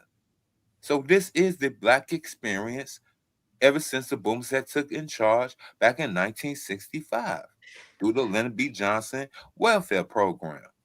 Hey, at least the bed's made. But the walls is dirty. Look, this mildew all over the white wall. The wall's not even white no more. They had turned gray. But the bed's made. But the bed's made. Everything is the same color of dirt, though. Get off my bed. Same shade. Anyways, after Janice came to me and let me know there was another woman kissing the lips I was kissing my daughters, I'm really gonna need you to like get the fuck off my, my laying situation. She came with tears in her eyes. You saw it. Oh God, crazy woman sign, baby. I'll get that shit tattooed on my chest, bro. Listen, even if. But seriously, no, I don't need cleaning supplies. You just told me I'm moving in 2 weeks, and I'm. She don't need cleaning supplies. Listen, bro. Even if the kids are normal, right? Even if they're normal, they have the potential to be contributing members of Western civilization. Growing up in this environment. Why do those mattresses look like they've been shitted on? Like, even they probably have, but even if they're genetically normal, they can never be normal. I get you. Right. Yeah. They can't, they'll never fill out a 1040. Right. Look, that mattress is so fucking dirty. That dirty ass sheet looks clean. Yo, this is the future of our nation, B. The right mattress here. is the same color as the carpet. God, Hey, dang. this is Gen Alpha. That right mattress here, is the same color as their skin. No, the whole video has like a brown sepia tone to it. The whole video just has a dirty haze. Everything like a thin layer of brown dirt on everything, bro. Hey, yo, shorty, if y'all see this podcast about 20 years in the future, I ain't do nothing. I ain't say nothing. Don't come find me. You know, I'll be an old man. Don't come find me with the updated laser blicky in year 2033 or 43. It was all hood. It was all Angry Snowman. Go find them first. I just want to know how many cartons of cigarettes you got to smoke to turn your bed brown like that. Wow. Might end up in the woods while you take my daughters to go somewhere else. And I just told you that I'll just pick the woods closest to my daughter so I can lay in there so I can be next to my daughter. You ask for me if you can take my daughters somewhere else so you can see. Then I say my daughter's not going anywhere without my presence being there. So my daughter's going somewhere. I have to be there. So make it fucking make sense. I already said that shit months creeps ago, and you know I don't really like to repeat myself. I'm gonna need you to go do your shit outside. You're not gonna do it on my bed for sure. One thing my Janice never do is lie, and she came with tear in her eyes. So I'm gonna need you up and bitch, shut the fuck up. You're still in my crib. Get off my bed. Yo, this is in New York. What part of Get New York off this is? my bed. I already have a blanket and a fucking pillow. What else can you provide me? You got Sound two like- eviction on your fucking shit. You don't gotta buy me a house. Get off my bed. And I that's don't when you need a have to car. Is that a nor do mountain I of need diapers cleaning in the supplies. corner? I don't have a house. Yeah, bro, Get you off ain't my not, bed. bro. You ain't see those. Exactly. What the fuck? You ain't A see mountain those of diapers in the corner? Oh, that nigga crying. I know that bitch ass nigga not crying. Yes. That nigga was crying. Yes, because he can't hear her. Bro. Hey, this gotta be an old ass phone because the video is not even 4K. But yes, that nigga is crying. Yes. I have a house. Get off my bed. You see, He knows the solution Exactly. in his soul. In his soul, he knows the solution, but he can't do it. It He can knows all what be so simple. yes, he knows exactly what to do to shut her up right now. It's This in place his. It's could in be his spirit. immaculate. We can have this place spotless right now. He can fix all this. All this can be fixed. Yo, All you gotta do is break out a magic eraser and clean these walls, motherfucker.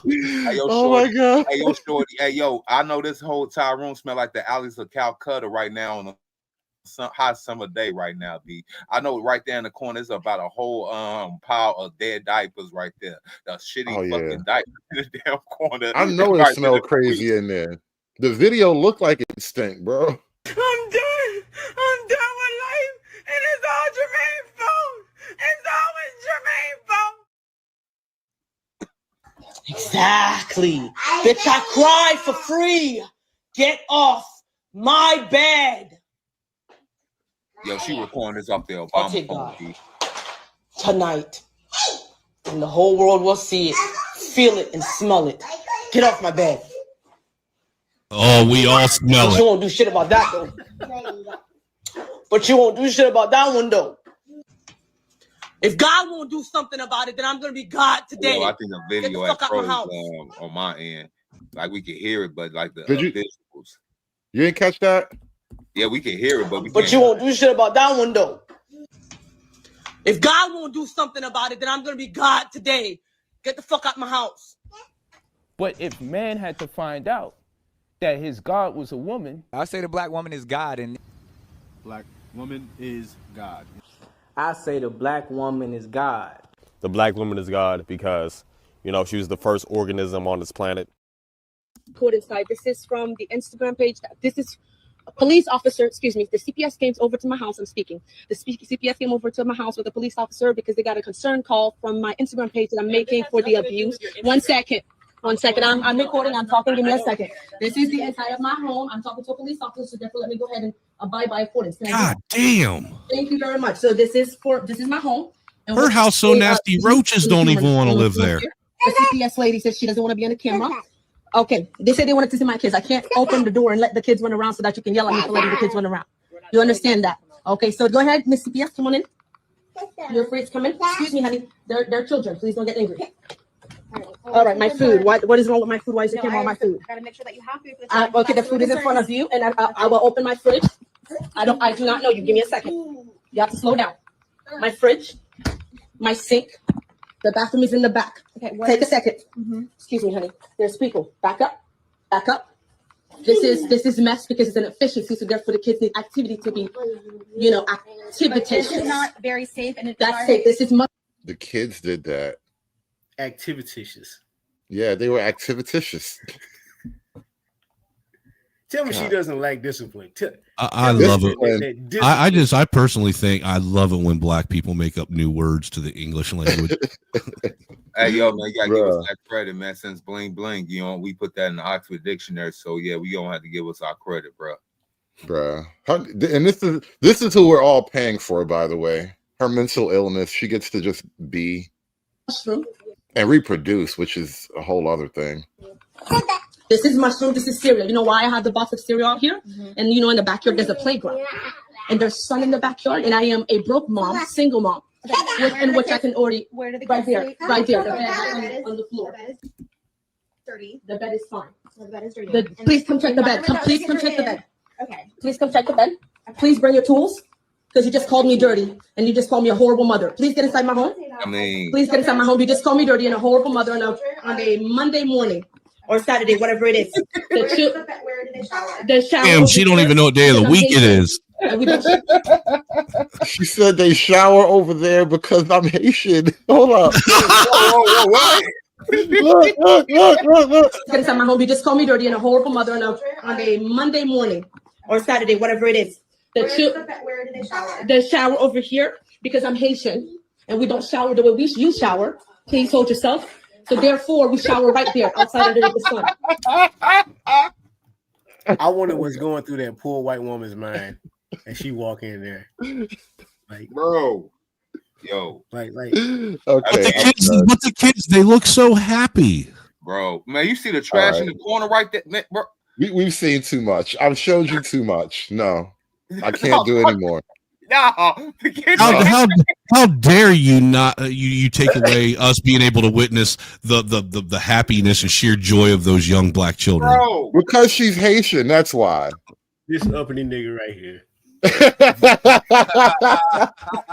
This is why you a fascist right here. This is fascism at its best right now. Yeah. Censorship of the truth. That's got me. I can't believe you would deny us. Hey, such I wonder if they was making. I want to know if they was making them dirt cookies up in there too. Like the video, people. Nobody wants to show you these things, man. This is why you come over here, because nobody wants to tell you how bad it is. You thought JP was the bad part. I told JP is the good guy. He is the powerful avatar of the infinite Keisha. The real, actual Keisha is a whole other creature. Yeah, Bonbon Tay. I thought that was, do they make? Give me the money, but I was cute. Give me the money. And we have pool days and outside days and toys in the water. And then there's a trampoline in the back. And what do we do? Army training. No, we don't use the shower. The shower is just for presentation. Because I'm Haitian and I shower outside. The shower is just for presentation? And I can also sleep outside as well. The shower is just for decoration. It's a ceremonial shower. She said presentation, not decoration. Yeah, it's for all the same shit. Yeah. There's the shower. You don't use over it. Right. There's the shower.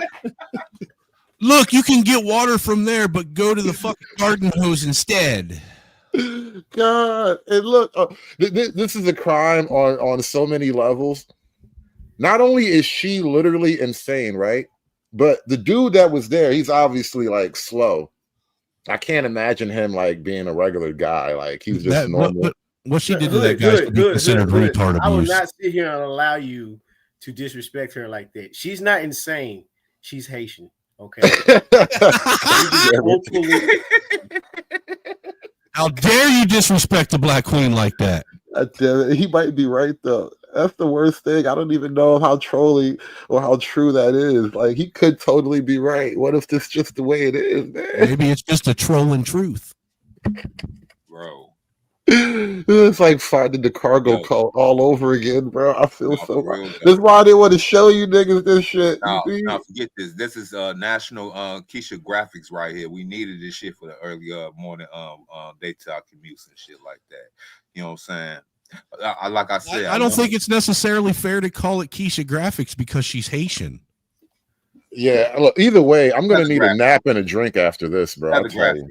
This is heavy. National Telegraph. This is why you don't give $2 to Negroes, because they get all up and they start being fascist and censoring the truth and everything, you know.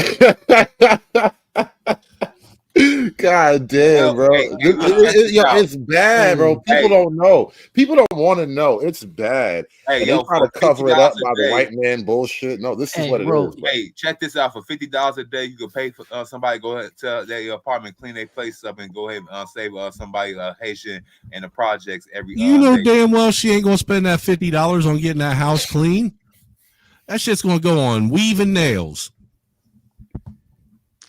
Bro, I don't because know. even Haitians need weaving nails. Something about Haiti, man. Like I personally only know high achieving Haitians, and they hate talking about anything Haitian. Like hate it. Like the mud cookies, the bonbon. Bro, it's like it's the last thing they want to talk about. You know. Hey, you know, I watched a documentary on them making mud cookies. Yeah, we watch it right here on Hood Channel. Oh yeah. Okay, wait. It's not over yet. Let's watch more. There's a minute left. Due to the fact that this is my backyard in which I pay rent to. Okay, I'm gonna step outside for my Go ahead and supervisor. go ahead, step outside for your supervisor, and I'll get my video ready again. Are the children not in daycare? No, they're not in daycare. They're with me in my 50-feet home with a playground in the backyard and a box of food outside, and where we shower outside. Please don't call your supervisor. Make it quick. I don't have all day, nor do I have all morning. It's like livestock. She just leaves a box of food outside for them. Wow. With a shower, so they got water and they got food and they got sunlight. They probably got like a little shaded pen area. Yeah, don't forget about the playground. They shower with a hose, with the garden hose outside. You know, you put your thumb in it. You know what's crazy? When the kids get older, right? They're gonna have fond memories of sleeping outside. You know what's crazy though is remember when we used to shower outside? Mystery. I was about to say, in all honesty, the way she's raising her kids ain't no different than the way we were raised in the '90s. Really, if you think about it. Yeah. I mean, we were told to go outside all day long, and we were given a bag of food, a juice box, and a water hose, and said, "I don't know what you're talking about." In the great state of Tennessee, we showered inside, sir. I don't know what you're talking about. Like, no, it is like it's like a perverted childhood memory, though. Like, I remember hanging out like we could have slept and camped in the backyard or something like that, but like it's like taking it to a really bizarre extreme. It's like the absolute universe of extremities or some shit. This is just like crazy. Let me close the door for you. Please close the gate if you can. I can do that for you as well. Well, we'll be back. Okay, thank you. Close it. I'll be right here. Pardon me, ma'am. Can I ask you? I'm just being straightforward. I'm very blunt and very forthcoming. Let me go ahead and ask you this. Now, I do know that there is a stick on the floor. My children have been very well trained, and they know not to touch a stick on the floor. The stick could have been possibly, maybe by accident, maybe by purposefully, because I'm intentionally, hurting my kids for production. Is it okay that I? Hold on. Whoa! What? Did you just say I'm intentionally hurting my kids for production? Bro, that's so bad. We got the same ears, bro. I was like, wait, what? Growing up Haitian. Oh my God, man. And Ray Illusion said Haiti IQ was like 67. So, man. The fact that she has to explain that to somebody to justify those that she knows is wrong. She's crazy. That she knows that this is going to cause me issues later down the line somewhere. She doesn't really have a grasp on anything. She's barely even here with us in reality. Yeah, I mean, she literally just said, "I'm not really beating my kids. It just looks like I am." Right. That's why the stick is there. Is it okay if I move the stick? They know not to touch the stick because the stick will bite them. Right. They're well trained with the stick. Man, she did. What's that thing called with the elephant rope? therapist. The elephant roped the kids, bro. Back in Haiti, she's a doctor. Bro. She's a family counselor. Well respected in her field. Oh God. She works for CPS in Haiti. Yeah. That's why we should let the bitch. That's how she knows how this shit's supposed to go down. That's how she knew they were overstepping their bounds, because this ain't how shit goes down in Haiti. I'm Haitian. Yo, oh my God. Again, that's why she shouldn't let dumb bitches read psychology books. Oh, bro. Oh, bro. Anyway, so there's that. That's going on in the world today, every day, all day.